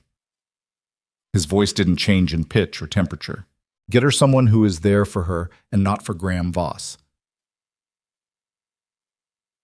Dario nodded once. They left. Marcus Ewan arrived at 11:40. Polly brought him in through the building's side entrance, which Marcus would have recognized as unusual and which he appeared to be performing not having noticed. He came into the office with his jacket damp from the outside air, and his expression calibrated to the particular neutrality of a man who was alert to danger and was very carefully not showing it. He sat across from Roman. Roman sat with his hands flat on the desk and looked at him. The silence lasted long enough to become its own kind of statement. Marcus held it for 20 seconds, which was longer than most people managed, and then something in his face shifted. A micro-movement around the jaw. A fractional tightening at the corner of his left eye. "How long?" Roman said. Marcus said nothing. "I'm not asking whether," Roman said. "I have the payment trail. I have the account. I have 4 months of location data that you fed to Voss's network, and I have a cleaner named Carver who showed up at a location that only 6 people know about." He looked at Marcus with the kind of steadiness that came from having made the decision about his own emotional response to this before the conversation started. "I'm asking how long." A muscle moved in Marcus's throat. 2 years, he said. His voice came out rough. He cleared it. 2 years and 3 months. "What did you give him?" Marcus looked at the desk. "Location data, communication points, movement patterns." He stopped. He asked about your personal life. A pause. "I told him you'd been married, that it was a secret." "You told him Elena existed." "I didn't—" Marcus stopped. "I didn't give him her name. I gave him a description, what she looked like, that she went by Vasquez." He looked up. "I didn't know what he was going to do with it." Roman looked at him. "I didn't," Marcus said, and there was something in his voice that Roman recognized, with a distant and clinical precision, as genuine. Not the genuine of innocence, but the genuine of a man who had made a transaction without fully pricing the downstream cost, and had been living with the partial understanding of what he'd done for 2 years. "I thought he wanted leverage on you. I didn't know he was going to—" "He found her," Roman said. "He found her 14 months after you gave him enough to look. He put her in a position where she had to marry him to keep her mother alive. She has been living in that for 22 months. He paused. "That's what you sold." The color went out of Marcus's face. Roman watched it go. He waited until Marcus had sat with it for long enough that it had moved from information to something more physical. The kind of understanding that settled in the body and stayed there. "Why?" Roman said. Marcus looked at his hands. "Lily's mother," he said. "She got sick 3 years ago. Not like a—" He stopped. Restarted. "It was expensive. The kind of expensive that doesn't end. I was managing, but not managing, and Voss's people came to me, and the number they offered was—" He shook his head. "I told myself it was operational information, that you'd given up worse to people who mattered less." "Did you believe that?" "No." The word was immediate, honest. "No, I didn't." Roman leaned back in his chair. He had come into this conversation with the full picture of what he intended to do with Marcus Ewan, had mapped it out in the hour before Paulie brought him in. The standard resolution was not on the table. He'd decided that. What was on the table was considerably more complicated and required Marcus to be functional and frightened and motivated, which he currently was. "Here's what happens now," Roman said. "You're going to tell me everything you gave him, every detail, every conversation, every location. You're going to tell me what he asked for specifically and what you volunteered, and you're going to tell me whether there's anything you passed along that I don't already know about." He looked at Marcus steadily. "And then you're going to help me fix it." Marcus looked up. "You have a channel to Voss," Roman said. "You've been using it for 2 years. That channel is the most valuable thing you have left." He paused. "You're going to use it to feed him information, specific information crafted by us, designed to make him believe we're moving in a direction we're not." He let that land. "You do this correctly, and when this is over, we address what you did through whatever process is left for addressing it. You do this incorrectly." "I understand," Marcus said. "Do you?" "Yes." Marcus's voice was steadier now, the way voices got when a man had received the worst news and found he was still breathing. "What do you need him to believe?" Roman opened the folder on the desk. He pulled out a single sheet, a summary he'd written himself in the early hours of the morning, the false picture he needed Voss to have in his mind, while the real operation moved in a different direction. He slid it across the desk. Marcus read it. His eyes moved down the page. When he finished, he looked up. "He'll believe this," Marcus said. "The part about the federal contacts pulling back, he's been worried about that. If he thinks you've lost the federal angle, he'll feel secure enough to stop accelerating, Roman said. He'll think he has time. That's all I need him to think. He paused. How long to get this to him? I can text the contact number by tonight. He usually responds within... Do it now, Roman said. From here, so I can see it go. Marcus pulled out his phone. He typed. Roman watched him type, read over his shoulder, approved the language. Marcus sent it. They waited. 4 minutes later, a response came through on Marcus's phone. Roman read it. He had expected relief. What he felt instead was the particular sensation of a door closing behind him. The sound of it, the finality of it, the understanding that the thing he had just set in motion could not be unmade. Voss had received the false intelligence and had responded with 2 sentences. The first confirmed he believed it. The second was 3 words that changed the entire geometry of everything Roman had spent the last 20 hours building. He read those 3 words again. She told me.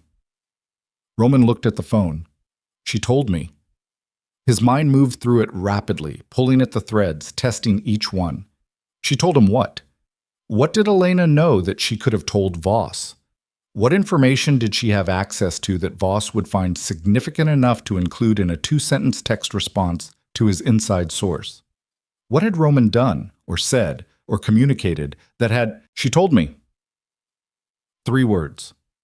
Roman stared at the screen for 4 seconds, which was 3 seconds longer than he normally needed to process incoming information and respond to it. His mind kept running the same sequence and arriving at the same place and refusing to accept it, the way a calculation keeps returning an impossible answer and you keep running it again because the answer cannot be right. Elena had told Voss something. The question was what? He took the phone from Marcus's hand. Marcus let him take it without resistance, the way a man surrendered things when he understood that resistance was no longer a concept that applied to his situation. Roman scrolled up through the text history. Weeks of it. Terse exchanges in the oblique language of people conducting business they couldn't afford to document clearly. He read backward through the chain, fast, pulling out the shape of what had been communicated over 2 years. Locations. Movement patterns. The Cobb Street Point.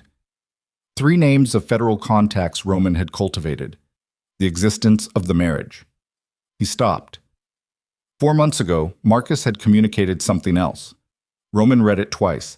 It was phrased in the clipped shorthand of the chain, almost unreadable without context, but the context was available now and the meaning was clear. Marcus had told Voss that Roman's federal contacts were planning to move on the port operation. He'd given a timeline. 2 months, he'd said. That timeline had been wrong.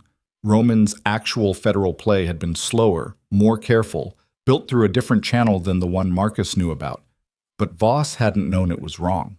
Voss had received that intelligence 4 months ago and had responded by restructuring his port operation, moving assets, changing personnel, and Elena would have seen that restructuring happen. From inside the house. She would have seen Voss respond to intelligence about Roman's federal contacts, and she would not have known that the intelligence was 4 months old and partially inaccurate. She would have seen a man who seemed to know exactly what Roman was doing before Roman did it, which meant she thought there was another source. Not Marcus. She didn't know about Marcus. She thought there was someone deeper. She told me. She had told Voss that Roman had been at the cathedral not as a warning to Voss. She would never do that. But because Voss had already known Roman was there and had confronted her with it, and she had chosen, in that confrontation, to tell the truth rather than lie and be caught lying. She had told Voss that Roman came to the cathedral to expose him, and Voss, receiving that confirmation, had sent the text to Marcus, not as information, as a signal. Roman looked up from the phone. He's telling you he knows I'm moving, Roman said. He kept his voice level by the particular effort of will he'd developed over 20 years of situations that wanted him to lose his composure. He's not alarmed by the false intelligence. He received it, he sent that response, and the response means he already knows the false intelligence is false. He looked at Marcus. He made you. He's known you were compromised, possibly since last night, and he just used you to confirm that we're feeding him disinformation. Marcus went white. Roman stood. Polly, he said. Polly was in the doorway before the word was fully out. Carver, Roman said. Where is he right now? Paulie already had his phone in his hand. He was already texting.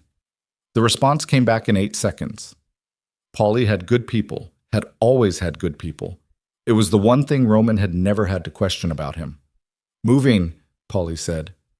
He left the dry cleaner location 20 minutes ago. Vehicle headed toward the waterfront. Toward here. Yes. Roman looked around the office. He did it the way he looked at rooms, quickly, cataloging exits, angles, the positions of things that could be moved and things that couldn't. The window. 2 doors. The desk. The filing cabinet that was bolted to the floor, which he had always considered a design error, and considered it more strongly now. We need to move, Dario said from behind Paulie. He'd come up the stairs without Roman hearing him, which meant he'd been running. His face had the specific blankness of controlled urgency. Roman, if Carver is... I know. Roman picked up the folder from the desk. The financial records, the leverage files, the Hargrove documentation. 3 weeks of work compressed into a package that was not yet complete and would not be complete if he spent the next 20 minutes standing in this office discussing whether to leave it. Marcus. Marcus looked at him from the chair. He hadn't moved. He looked like a man who was waiting to find out which version of the next few minutes he was going to survive. You're coming with me, Roman said. Not because I trust you, because Voss thinks you're still his, and that's the last piece of value you have, and I'm not leaving it in a chair. Marcus stood. They moved. The secondary location was a warehouse on the outer edge of the port district that Roman had used intermittently for 7 years, and Marcus had never been taken to, and therefore Voss had never been told about. It had 3 entrances, a loading dock on the water side, and enough ambient industrial noise from the surrounding port operations to make sound surveillance extremely difficult. Roman had chosen it years ago for exactly these qualities and had been waiting for the kind of situation that would require them. They were there in 11 minutes. Dario drove. Paulie followed in a second vehicle with 2 of his people. Marcus sat in the back beside Roman and said nothing, which was correct. Roman was on the phone before the car stopped moving. The federal contact's name was Reeves. She was a deputy director attached to the Organized Crime Division and had been cultivating the Voss case through parallel channels for 14 months, building toward a moment when the documentation Roman's people were assembling would be sufficient to support an arrest that would survive a defense with Voss's resources behind it. She was careful and she was patient, and she had, on 3 separate occasions, made clear to Roman that she would not move prematurely regardless of what pressure was applied. Reeves, he said when she picked up. Versetti. Her voice was the voice of a woman who had been waiting for this call and was not surprised to be receiving it at 11:54 on a Wednesday morning. I heard you went quiet last night. Something changed. It usually does. A pause. What do you have? 2 hours, Roman said. I need 2 hours and I need your people staged at the Voss residence on Harborview Drive and at a facility called Hargrove Wellness Center on the north side. Not moving. Staged. That's a significant ask for 2 hours and no documentation. I'm sending the documentation now. He looked at Dario, who was already at a laptop on the warehouse's folding table, pulling files. Financial records, ownership structures, shell company registrations, transaction histories going back 6 years. Not complete. We're missing 3 months of port operation records that I expect to close in the next 90 minutes, but what I'm sending now is sufficient for a warrant on Voss personally and on the Hargrove facility. A silence on Reeves's end. The kind of silence that was not empty. The kind that contained rapid assessment. The port records, she said. Why 90 minutes? Because I have someone who can get them, and they need 90 minutes to do it. Another silence. The warrant, Reeves said carefully. If I move on a warrant this fast with documentation this fresh, it holds, Roman said. I've spent 4 weeks building it to hold. The financial chain is clean and documented, and it leads directly to Voss on 4 separate counts without requiring anything from me or anyone connected to my operation. He paused. This is the case you've been building for 14 months. I'm handing it to you. I need 2 hours, and I need your people in position. A long silence. 2 hours, Reeves said. My people stage. The moment your documentation package is complete, we move. Agreed. Versetti. Her voice shifted fractionally, so not warmer but more direct. If this goes sideways and Voss gets tipped, he won't. Roman said. Not through my end. He hung up. He looked at Marcus. Marcus was sitting on a crate near the wall with his hands between his knees. He was looking at the floor. He had the appearance of a man doing an internal accounting that was not coming out well. The port records, Roman said. Marcus looked up. You ran the eastern waterfront. You know where Voss's operation intersects with ours at the port. The transit points, the documentation irregularities, the personnel who work both sides. Roman stood in front of him. You know where the paper trail lives. Roman, 90 minutes, Marcus. Marcus looked at him for a long moment. There was something moving behind his eyes. The particular interior negotiation of a man who had run out of options that didn't require him to do something costly. Roman watched him run it and waited. If I give you the port records, Marcus said, and this goes to Reeves, you'll be named as a cooperating source, Roman said, not as a defendant. What you did to get to that position is a separate conversation that happens after. And Lily, the name sat there. Your daughter isn't in this, Roman said. She was never in this. Marcus closed his eyes for a second. When he opened them, the negotiation was finished. Pull up the Port Authority secondary system, he said to Dario. There's an access node on the administrative side that runs on a separate credential set from the main system. Voss's operation uses it to log legitimate paperwork over the top of irregular shipments. He stood, moved toward the laptop. I have the credentials. Dario moved aside. Marcus sat down and started typing. Pacem. Roman's phone rang at 12:31. Sable. He picked up. Talk. She left the residence. Sable's voice was tight and fast. 20 minutes ago. One vehicle. 2 of Voss's people in front. She's in the back. Roman, she didn't look like she was leaving voluntarily. I mean, she got in the car. Nobody physically forced her. But her face? Where are they going? They headed north. I'm following, but I'm 1 car back and the traffic on Harbor... Hold on. A pause. The sound of road noise. A horn. Sable repositioning. They're turning toward the port district. Roman went still. The port district. He was in the port district. He looked at Polly. Polly was already looking at him. Sable, Roman said. The vehicle. What color? What make? Black SUV, no plates. Roman, they're on Cannery Road. Cannery Road ran along the outer edge of the port district. The warehouse he was standing in was 4 blocks off Cannery Road. He's bringing her here, Roman said. Not to him. He didn't know Roman was here. But to the port. To something at the port. To show her something, or to put her somewhere, or to use the port's geography for the same reason Roman had used it. Distance from the city's surveillance infrastructure, ambient noise, the kind of industrial anonymity that made things happen without witnesses. Polly, Roman's voice was fast and flat. Get your people outside. All of them. I want eyes on every approach to this building. He looked at Marcus. How close are the port records? 40 minutes, Marcus said without looking up. Maybe 35. Make it 20. He grabbed his jacket from the crate where he'd dropped it and checked the weapon at his hip. A reflex, automatic, the kind of check that was not about doubt but about confirmation, and moved toward the door. Dario caught his arm. Roman. Roman looked at him.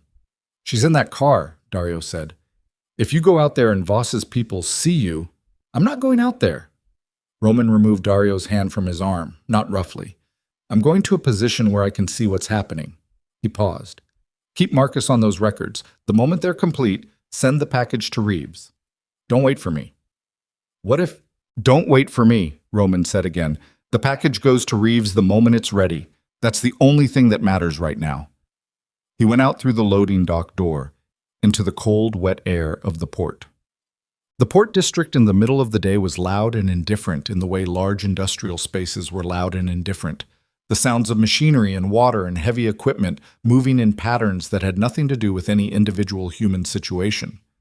Roman moved along the outside of the warehouse toward the north edge, keeping close to the building's wall, and came around the corner in time to see a black SUV with no plates rolling slowly along the access road 40 meters away. It stopped. The doors opened. 2 men got out first, big, dressed for weather, moving with the practiced efficiency of people who did this as a job rather than an occasion. Then the back door opened. Elena got out. She was wearing a dark coat over what looked like the same clothes she'd had on the night before, and her hair was down and not arranged, and she looked like a person who had not slept. She looked like a person who had been moved from one place to another on someone else's schedule and was performing compliance with the kind of rigid self-control that Roman recognized from the cathedral, because it was the same performance, the same held-back quality, the same expenditure of significant internal resources to maintain an external surface. Then Voss got out. He came around from the other side of the vehicle. He was dressed well, better than the situation seemed to call for, in the way of men who used their presentation as a form of control, who understood that looking composed and considered was itself a kind of pressure applied to people who were neither. He said something to Elena that Roman couldn't hear from this distance. She said something back. He touched her arm and she didn't move away from it. They walked toward a structure on the far side of the access road, one of the port's secondary storage buildings, older than the surrounding infrastructure, used for overflow documentation rather than active operations. Roman had passed it 100 times. He knew its layout the way he knew every building in the port district. He also knew it had a secondary entrance on the harbor side. He moved. The interior of the building was dim, lit by industrial fluorescence that hummed at a frequency just below conscious notice. It smelled of cold concrete and old paper. The main space was rows of metal shelving stacked with document boxes, and the acoustic quality of it was flat and close. Sounds didn't carry far and didn't echo. Roman came in through the harbor door with Paulie's man, Garrett, 2 steps behind him. He moved through the shelving toward the front of the building, keeping low, keeping quiet, listening for voices. He heard Voss first. "Not about what you think you know." Voss's voice was the voice of a man who was accustomed to controlling the temperature of rooms. Measured, patient. The voice of someone who had been doing this long enough to understand that emotional temperature was itself a tool. "It's about what I can prove." Roman stopped between 2 rows of shelving. He could see them through a gap. Elena standing with her arms at her sides, Voss facing her, one of his men visible at the edge of the frame. Elena's face was turned slightly away from Voss. Her jaw was set. "I know Roman was at the wedding," Voss continued. "I know he's been building something in the last 24 hours. And I know—" He reached into his jacket and produced a folder. The Hargrove folder, the one Carver had pulled that morning. He held it out toward her. "That he doesn't understand the full picture of what you'd be costing the people you love." Elena looked at the folder. She didn't take it. "Open it," Voss said. She didn't move. "Elena." His voice didn't change. "Open the folder." She reached out and took it. She opened it. Roman watched her face as she read. He watched the stillness in it, the particular stillness of someone who is processing information they already understood conceptually, but were now seeing in clinical documented detail. Treatment protocols, deterioration projections, the specific medical language of what withdrawal of care would mean for a 61-year-old woman with advanced Parkinson's, rendered in the precise terminology of the facility's own physicians. Her hands didn't shake. That was the thing that hit Roman in the chest like something physical. Her hands, holding that folder, did not shake. She read it with steady hands and a face that was not giving Voss what he wanted from it, and Roman thought about all the ways a person got to that kind of steadiness, and none of them were comfortable.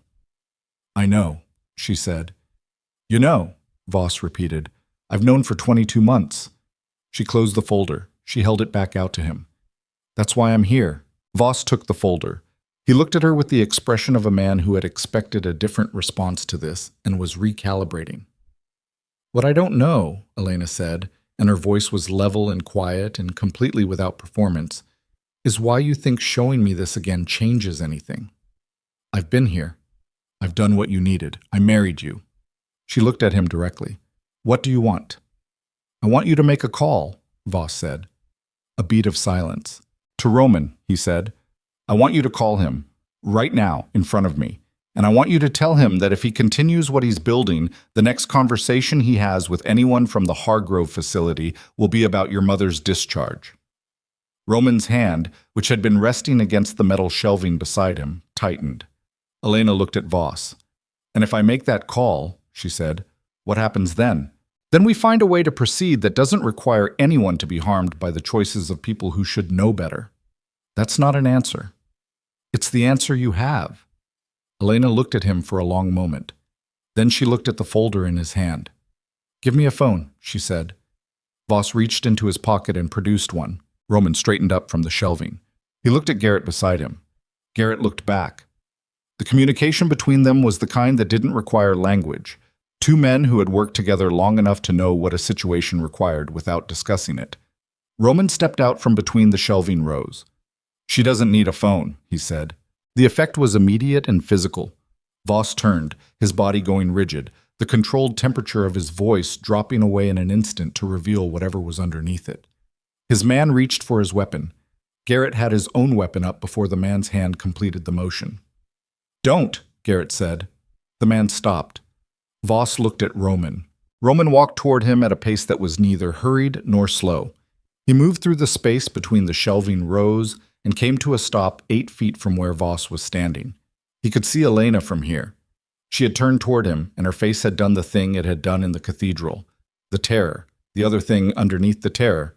But she held it. She held it and didn't move. "Roman Versetti," Voss said. His voice had come back under control, which Roman credited him for. It was faster than most men managed. "This is private property." "Most of the interesting things in this city happen on private property." Roman looked at him steadily. "Put the folder down." "You're not in a position to put the folder down, Graham." Something moved through Voss's expression at the use of his first name. Not the name itself, but the register of it, the absence of title or formality that communicated a specific kind of refusal to acknowledge the framework Voss operated in. He put the folder on the nearest shelf. He did it slowly, maintaining the deliberateness that was his primary tool. And Roman let him maintain it because the folder was down, and that was what mattered. "You've made a significant error coming here," Voss said. "Maybe." Roman kept his eyes on him. "Or the error was made 22 months ago, and everything since has been consequence." Voss looked at him. He had the eyes of a man who processed other people as variables, not without intelligence, but without whatever additional quality was required to see them as anything else. Roman had met men like this before. He'd done business with some of them. He'd never particularly liked them. "You can't protect her," Voss said. "Whatever you've built in the last 24 hours, whatever case you think you're handing to Reeves." Roman's face didn't change, but something behind it did, and Voss saw it, because Voss was good at reading the surfaces of things, even if he couldn't see underneath them. "Yes," Voss said. "I know about Reeves. I've known about your federal contact for 4 months." He almost smiled. "The intelligence that told me about your federal play came from inside your organization, which means anything you've built through that channel is compromised before it arrives." He paused. "Whatever documentation you think you have, my attorneys will have it excluded inside a week, and then we'll be back to where we are right now. Except you'll be facing obstruction charges, and I'll still be standing." Roman said nothing. He thought about Dario at the laptop in the warehouse 4 blocks away. He thought about Marcus Ewan typing port records into a package that Reeves would receive the moment it was complete. He thought about the particular intelligence Voss was working from.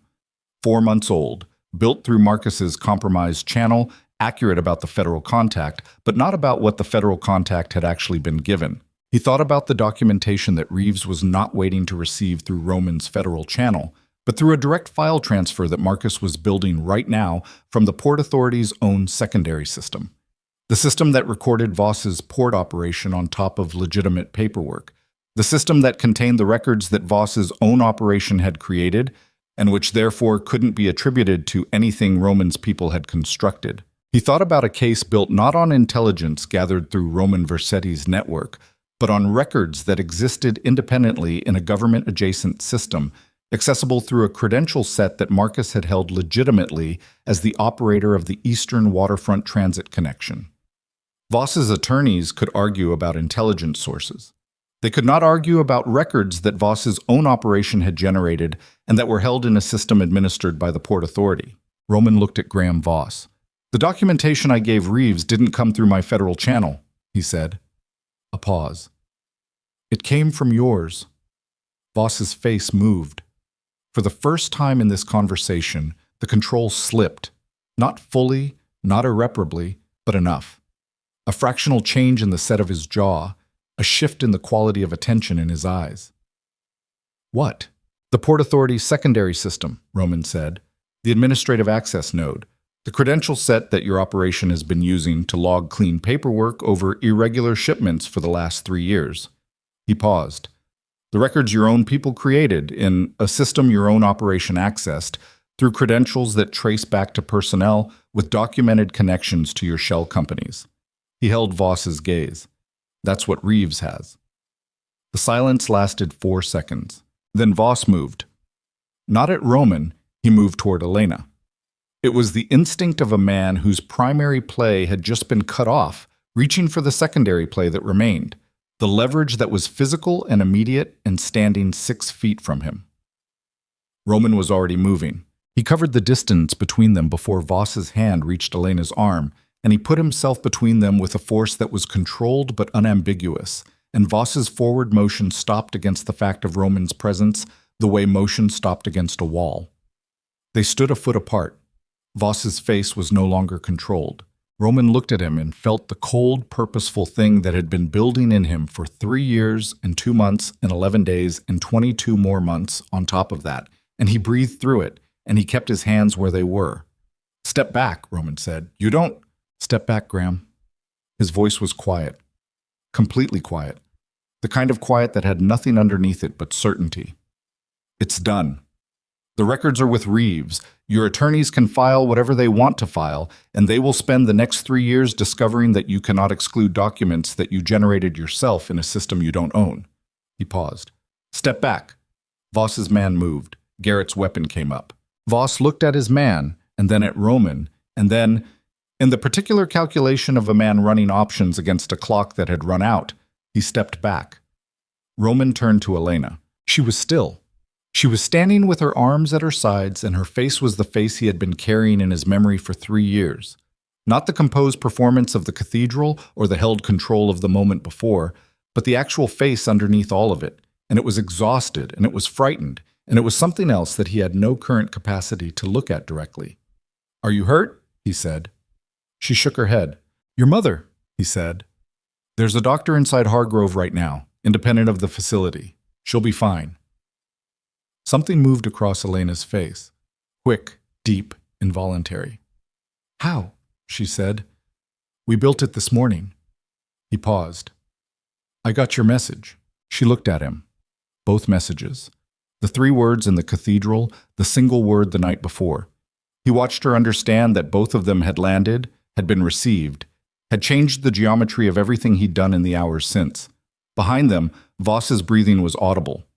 Then Roman's phone buzzed. He looked at it. "Dario." 1 line of text, package delivered. "Reeves is moving." Roman put the phone in his pocket. He looked at Voss. "They're coming," he said. Voss said nothing. "You have maybe 12 minutes, Roman said. "Maybe less. That's the honest assessment." He paused. "There's nothing left to run with and nowhere left to run to, and the only question that remains is whether you walk out of this building under your own power or you don't." Voss looked at him with the eyes of a man going through the stages of a particular kind of understanding, the understanding that arrives when every calculation you've run for years has been based on a set of assumptions that turned out to be wrong. It moved through him visibly. Not remorse, not quite, but something adjacent to it, the recognition of the shape of what had been built and what it had cost and what it had ultimately failed to produce. He looked at Elena. She looked back at him. She said nothing. There was nothing in her face for him to read as comfort or negotiation or softness. There was only the truth of her, which had been there all along underneath everything he'd used to try to contain it, and which had, apparently, survived everything he'd applied to it without becoming anything other than what it was. Voss reached into his jacket. Garrett's weapon came up. Roman's hand moved instinctively. Voss produced a phone. Just the phone. He held it up where it could be seen, and then he set it on the shelf beside the Hargrove folder. He looked at Roman one last time. "She never stopped," he said. His voice had lost its instrument quality. It was just a voice now, a man's voice, stripped of the architecture of performance. Whatever you think happened in the last 3 years, she never. I know, Roman said. A silence. Then Voss turned and walked toward the building's main entrance with his man behind him, and the sound of his footsteps on the concrete floor moved through the flat acoustic space of the building and diminished. And the door at the far end opened with the cold sound of metal on metal and let in a brief rectangle of gray afternoon light. Before it, the door closed. The rectangle of gray light disappeared. The building went back to its flat, humming quiet. The fluorescence overhead, the distant machinery of the port, the sound of water against the piling somewhere below the floor. Roman stood in the middle of it and listened to Voss's footsteps diminish through the wall and then stop, replaced by the sound of a car door, and then an engine, and then nothing. He didn't move for a moment. Neither did Elena. They stood 8 feet apart in the dim industrial space with the Hargrove folder on the shelf between them and Garrett, somewhere behind Roman, present and quiet in the way good people were present and quiet when the situation no longer required them, but courtesy prevented departure.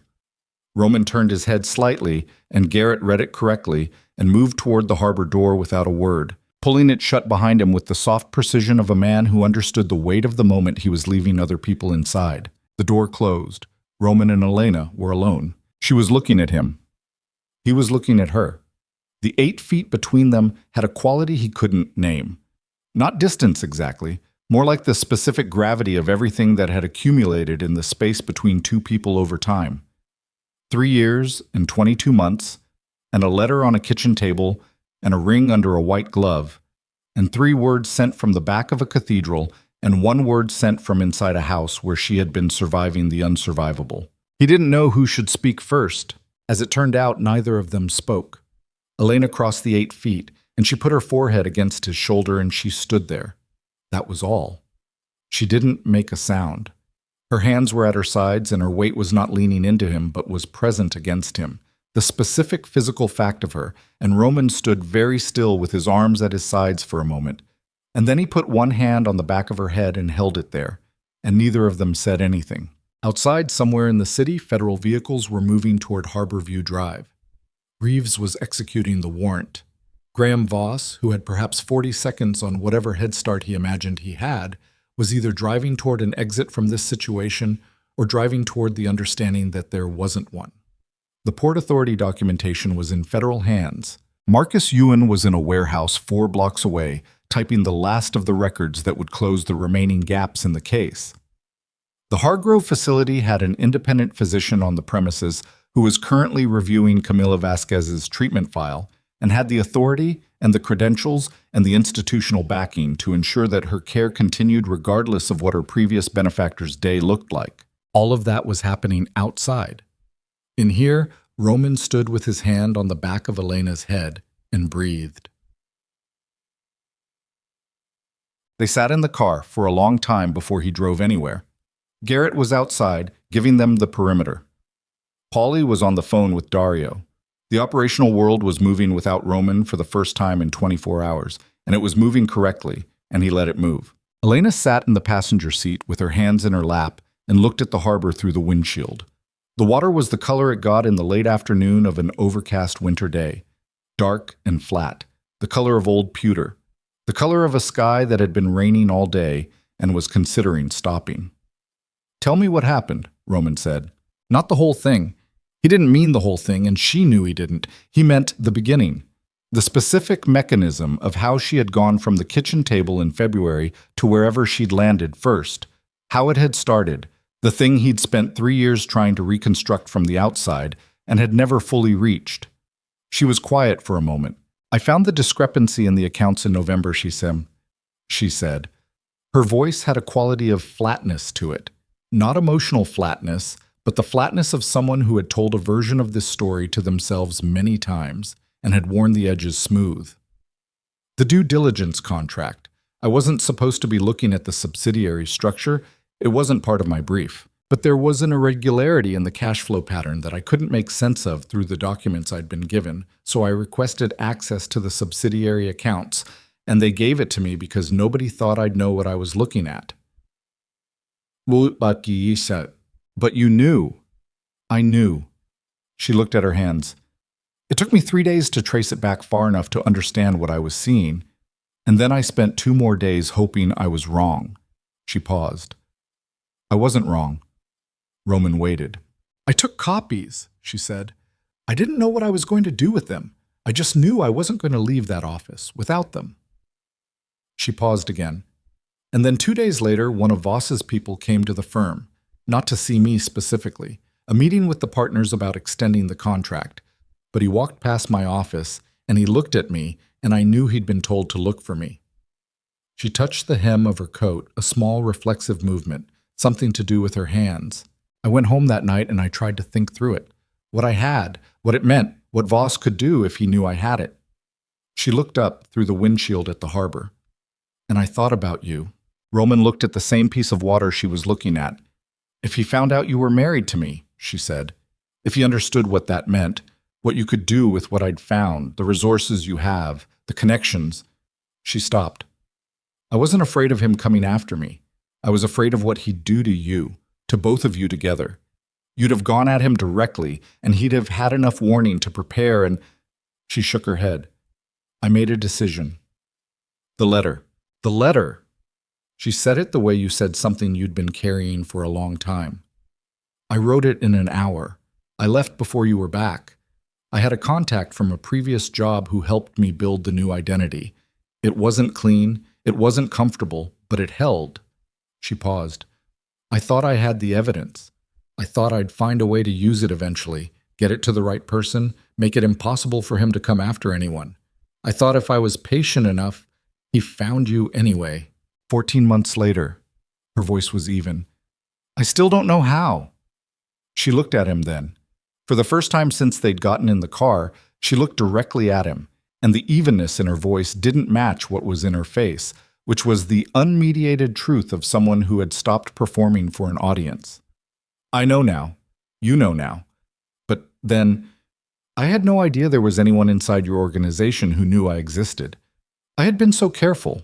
And then one afternoon, a man I didn't recognize was standing outside the apartment I'd been living in for 14 months, and he had a phone, and Graham Voss was on it. Roman said nothing. He was very calm, she said. That was the first thing. He was very calm and very specific. He told me what he knew. He told me about my mother's diagnosis, which had been confirmed 8 months before and which I didn't know he knew about. He told me about the facility he controlled, the treatment she was receiving, what that treatment meant for her quality of life. She looked back at the harbor. And then he told me what he wanted. Silence, Roman said, and access. He wanted to marry me, she said. He said it like a business arrangement, like he was proposing a contract. The evidence I had collected would disappear. My mother's care would be guaranteed for as long as necessary. I would live in the house, attend the events, be the person he needed next to him in public to maintain the profile he was building. She paused. And in exchange, Roman Vercetti would never know I was alive. The last sentence landed in the car and stayed there. Roman sat with it. He knew if I was alive, Elena said quietly, you'd come. He didn't know where I was. He didn't know how to find me before Marcus told him, but he knew if you ever found out I was alive and where I was, you'd come regardless of what it cost you. And he wanted to make sure the cost was high enough that you wouldn't. He miscalculated, Roman said. He didn't understand what kind of man you are. She said it without sentiment, as a factual assessment. He understood the reputation, the organization, the network, the resources. He understood all of that, but he thought those things were the point. He didn't understand that they were just... She stopped.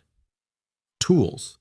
That you'd use them or drop them depending on what the situation actually required. Roman looked at her. The 3 weeks I planned, he said. I thought I had time. You didn't. No. He paused. Your warning moved everything up. I didn't know how much time you had or what you were building. I just knew Carver had identified you and that Voss was moving faster than he'd been moving before. She turned her hands over in her lap. I found a phone in the house staff's charging station. I had 40 seconds. You used them well. A silence settled between them. Not uncomfortable. The kind of silence that formed between people who had said enough for now, and knew there was more, and understood that more didn't have to happen immediately. Roman started the car until Graham Voss was arrested at 3:47 in the afternoon on Harbor View Drive, 4 blocks from the residence he'd occupied for 6 years and less than 2 miles from the Port District building he'd left 20 minutes earlier. He was alone in the car. His man had been separated from him somewhere in the intervening 20 minutes, a fact that federal agents noted but didn't require explanation for in the immediate term. He did not resist. That was what Reeves told Roman later, that Voss had seen the vehicles and had pulled the car to the curb with the deliberate, unhurried movements of a man who had assessed his options and concluded that resistance was not among them. He had gotten out of the car on his own. He had put his hands where they were asked to be put. He had said nothing, not in the car, not in the processing facility, not for the first 6 hours of custody. His attorneys arrived within 90 minutes. They were very good attorneys. They looked at what Reeves had, and they were very good attorneys for another 15 minutes. And then they were quiet. The Port Authority documentation closed the gaps that everything else left open. Voss's own records, logged by his own operation, through a system that his own people had accessed with credentials that could be traced directly back to the corporate entities in his shell structure. The financial chain from the offshore accounts to the domestic transactions.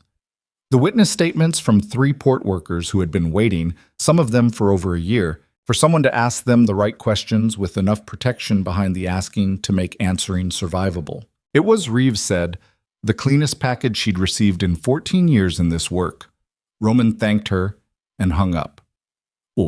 Camila Vasquez had been a patient at Hargrove Wellness Center for 22 months. The physician Roman's people had placed inside the facility, a neurologist named Dr. Petra Vance, who operated an independent practice and had no connection to any entity controlled by Voss, had spent the afternoon of the arrest reviewing Camila's complete treatment file and meeting with the facility's clinical director. The meeting had been, by Dr. Vance's account, initially resistant and then rapidly compliant, because the clinical director of Hargrove was a physician first and had spent 22 months in the uncomfortable position of providing care to a patient whose treatment terms were dictated by the facility's owner rather than by clinical judgment, and had been waiting for the particular kind of external intervention that Dr. Vance represented without knowing it was coming. Elena was in the Hargrove lobby at 6:15 that evening. Roman drove her there. He waited in the lobby while she went up. He sat in a chair near the window and looked at the parking lot outside and listened to the facility's ambient sounds and waited. She was upstairs for 40 minutes. When she came back down, she had been crying, which she had managed in the particular way she managed things. Contained, finished, the evidence of it present in her face, but the act of it already past. She sat down in the chair beside Roman's, and they sat together in the lobby of the facility while the early winter dark settled outside the windows. "She knows I was gone," Elena said. "Not all of it. But she knows I was gone, and she knows I'm back," and she said. She stopped. She looked at the window. She said she always knew I had a reason. Roman said nothing. "She asked about you," Elena said. "She's only met you once. At the gallery opening, she came for 5 minutes." She paused. "She asked if you were still around." "What did you tell her?" "I told her yes." A silence. She said, "Good," Elena said. Then she fell asleep. She looked at her hands. She does that. Falls asleep mid-conversation. The medication changes her sleep cycle. She paused. She seemed peaceful. Roman nodded. They sat for a moment longer. "I need to tell you something," Elena said. He looked at her.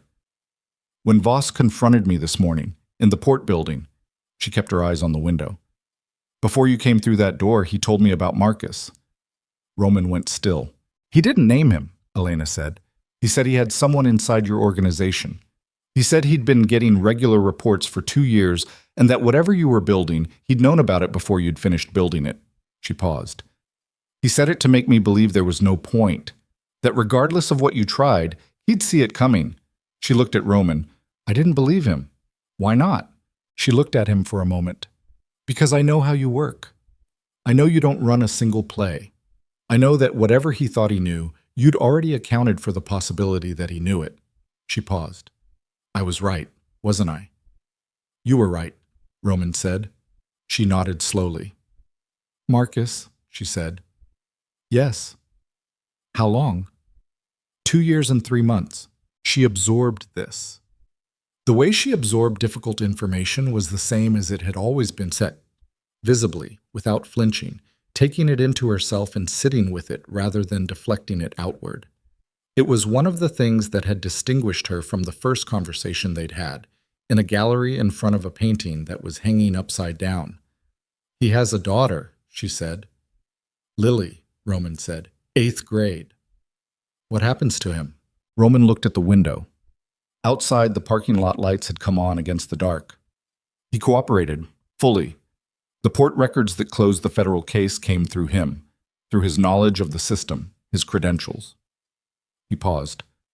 That matters in terms of what comes next, what the conversation looks like, what he can be asked to do to address what he did. He paused again. "I don't know the full shape of it yet, but Lily Ewan is not going to suffer for what her father did. That I can tell you." Elena looked at him. There was something in the look that was not surprise exactly, but recognition. The recognition of something she'd known and had needed to see confirmed. "Okay," she said. 3 weeks passed. They were not comfortable weeks. Comfort was not the right word for what those weeks were. They were weeks of logistics and legal proceedings, and the particular administrative machinery that grinds into motion when a man of Voss's resources and connections is arrested on federal charges. A machinery that produced paperwork and hearings and press coverage and the slow, visible dissolution of an infrastructure that had taken years to build. Reeves was thorough. She had been thorough for 14 months before the arrest, and she was more thorough after it, and the attorneys Voss had hired found themselves in the position of good attorneys who had been given an insufficient case to argue. Elena gave a statement. She gave it once, to Reeves directly, in a room with her own attorney present, and it was specific and documented and devastating in the particular way that the testimony of a first-hand witness is devastating when the witness is precise and unimpeachable and has spent 22 months paying close attention to everything around her. She asked Roman not to be present when she gave it. He wasn't. He spent the time she was in that room doing something that he would not have been able to explain to most people and did not try to explain to anyone. He sat in his car in the parking structure outside the federal building, and he did not work, and he did not make calls, and he did not run logistics. He sat in the car, and he waited. And when she came out and got in beside him and said "done" in a voice that was flat with exhaustion, he drove her home without asking anything. Home was the apartment near the waterfront, not the house she'd shared with Voss. She had not been back to that house after the port building and had no intention of returning. Not the house she and Roman had shared before she disappeared. That house had been sold 2 years after she left, when Roman had finally accepted that he needed to make practical decisions about practical things, even when the making of them felt like a concession he wasn't ready to make. The waterfront apartment was temporary in the technical sense. A furnished rental, someone else's furniture, someone else's choices on the walls. But it was where she was, and it was where she came back to each evening, and after a while temporary stopped being the operative word. On a Saturday morning, 6 weeks after the arrest, Roman drove to the Eastern District. The house was on a street with a plane tree in front of it that had lost its leaves to the season and stood bare and angular against the gray winter sky. The mortgage was current. Roman knew it was current because he had made it current, quietly, through a channel that didn't require anyone to know it had been done. He hadn't decided yet whether that was a thing he would continue or whether it was a one-time act of accounting, the balancing of a ledger that could not fully be balanced. He hadn't decided, so he hadn't stopped. He knocked. Marcus answered the door in the clothes of a man who had been home for a while. His face went through something complicated and fast when he saw who was on the step. "I'm not here to settle anything," Roman said. "Not today." Marcus looked at him. "I'm here because you have a conversation coming," Roman said, "with Reeves's office. It's been arranged. The terms of your cooperation are documented, and they're favorable given the access you provided in the final push." He paused. "You'll need an attorney. A good one. I can give you a name if you want it." Marcus was quiet for a moment. "Why would you—" "Because the name I give you will be the right name for the situation," Roman said. "Not a favor, just the correct information." He looked at the plane tree in the front yard. "Lily's in 8th grade. She's got 4 more years before any of this matters to her in the direct way that it might matter. What you do in those 4 years with what you're being given, the cooperation arrangement, the reduced exposure, that's yours to manage." He looked back at Marcus. "Don't waste it." Marcus stood in the doorway. He had the look of a man who was trying to find the framework that explained what was happening and was failing to find it. "I don't understand you," he said. "It wasn't hostile, it was genuine." "You don't need to," Roman said. "Just show up to the meeting." He turned and walked back to the car. What? The hearing that formalized the federal charges against Graham Voss was held on a Tuesday in February in the federal courthouse on the north side of the city. Roman wasn't present. He didn't need to be present, and he had no desire to be present, and he spent the morning of it doing ordinary work in an office that had been relocated to a building on the east side of the waterfront, a building with a view of the harbor that was different from the previous view, but was still the harbor, still the same flat gray expanse that had been looking back at him from the window for 20 years. Reeves called him at noon to tell him that the charges had been formally filed and that Voss's legal team had entered not guilty pleas, which was expected and which meant the actual resolution was 6 to 18 months away in the most optimistic reading of the timeline. Roman thanked her. He put the phone down. He looked at the harbor. He thought about the word resolution and what it meant in the context of things that couldn't be resolved so much as survived and carried forward. He thought about 3 years and 22 months and a letter that had said, "I don't love you anymore," and a ring hidden under white fabric. He thought about the geometry of a situation that had required a woman to make herself disappear and had required a man to keep a phone number active for 3 years on the theory that the absence of evidence was not the same as evidence of absence. He thought about how much of the last 5 years had been spent at distance from the things that mattered, operating on the surface of a life rather than inside it, and whether that was entirely attributable to Elena's disappearance or whether some portion of it had been there before, in him, a feature rather than a response. He sat with that for a while. He didn't resolve it. Some things didn't resolve in an afternoon.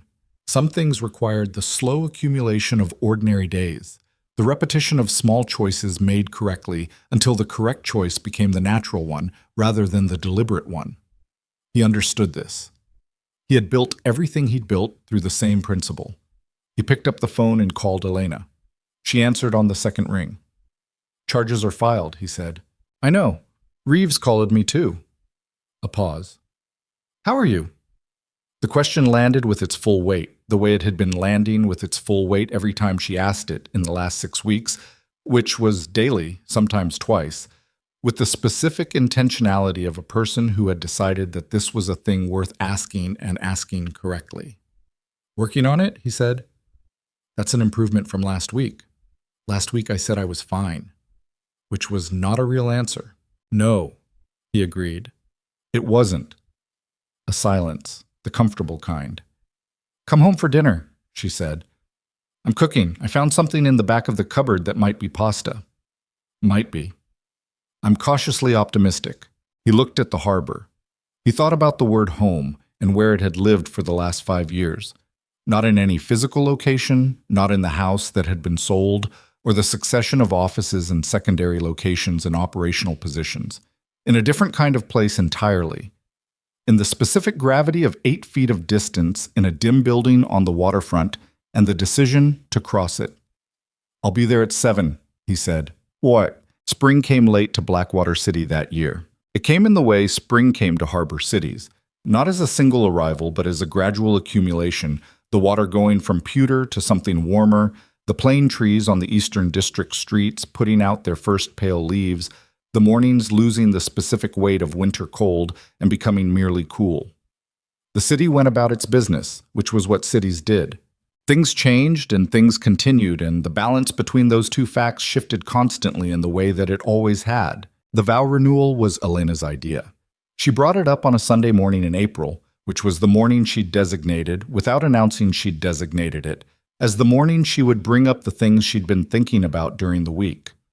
Roman had come to recognize Sunday mornings as this kind of morning and had adjusted his Sunday schedule accordingly, which mostly meant being present and not working before noon. "Not a ceremony," she said. She was at the counter with coffee and she was looking at the harbor through the window. "Not 300 people, not the cathedral." She paused. "Just the vows, just us, and whoever we'd want there." "How many people is whoever?" "Maybe 8, maybe less." She turned. "Dario, Polly, Sable, My mother, if she's having a good enough day. She paused. Dr. Vance, maybe. Because she's been at the facility 3 times a week for 6 weeks, and she has taken remarkably good care of a woman she'd never met. Roman looked at her. That's 6. I'm leaving room. He thought about it. He thought about the cathedral in January, the rain, the stained glass, the 300 people in their tailored suits, the organ, the performance of an occasion that was not what it appeared to be. He thought about standing in the 3rd row from the back beside a pillar and watching a woman walk down an aisle in the wrong direction for the wrong reasons with his ring under her glove. He thought about what the correct version of that looked like. Okay, he said. She looked at him. Okay? Yes. Okay. He picked up his coffee. Not the cathedral. Definitely not the cathedral. Somewhere with a view of the harbor. She considered this. There's a place on the eastern waterfront, an old navigation office. It's been converted. I walked past it last week. She paused. It has windows on 3 sides. Does it have a view of the harbor on a good day? She looked at him. The look had something in it he recognized, the particular quality of attention she gave to things that connected across time, the way she held those connections without making a performance of them.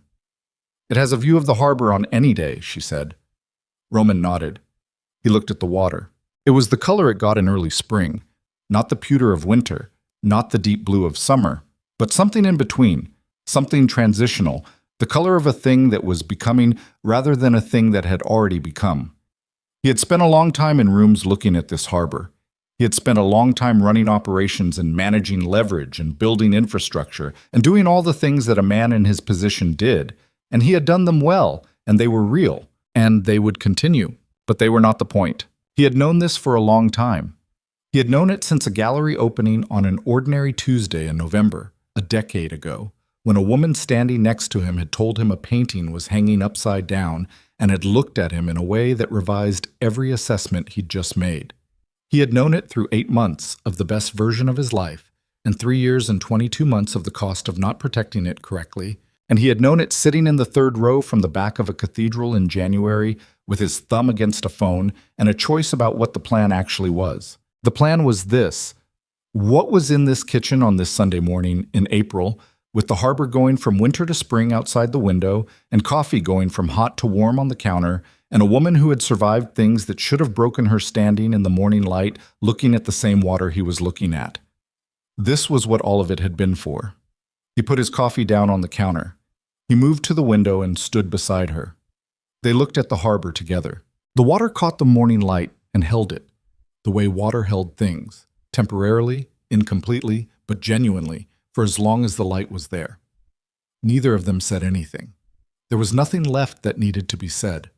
The past was exactly where it belonged, behind them, documented, survived, carried forward in the way that things that cost something were always carried, not as weight exactly, but as ballast, the thing that kept you from drifting into something that had no bottom. The future was the harbor in the morning, the coffee going warm on the counter, 8 people in a room with windows on 3 sides.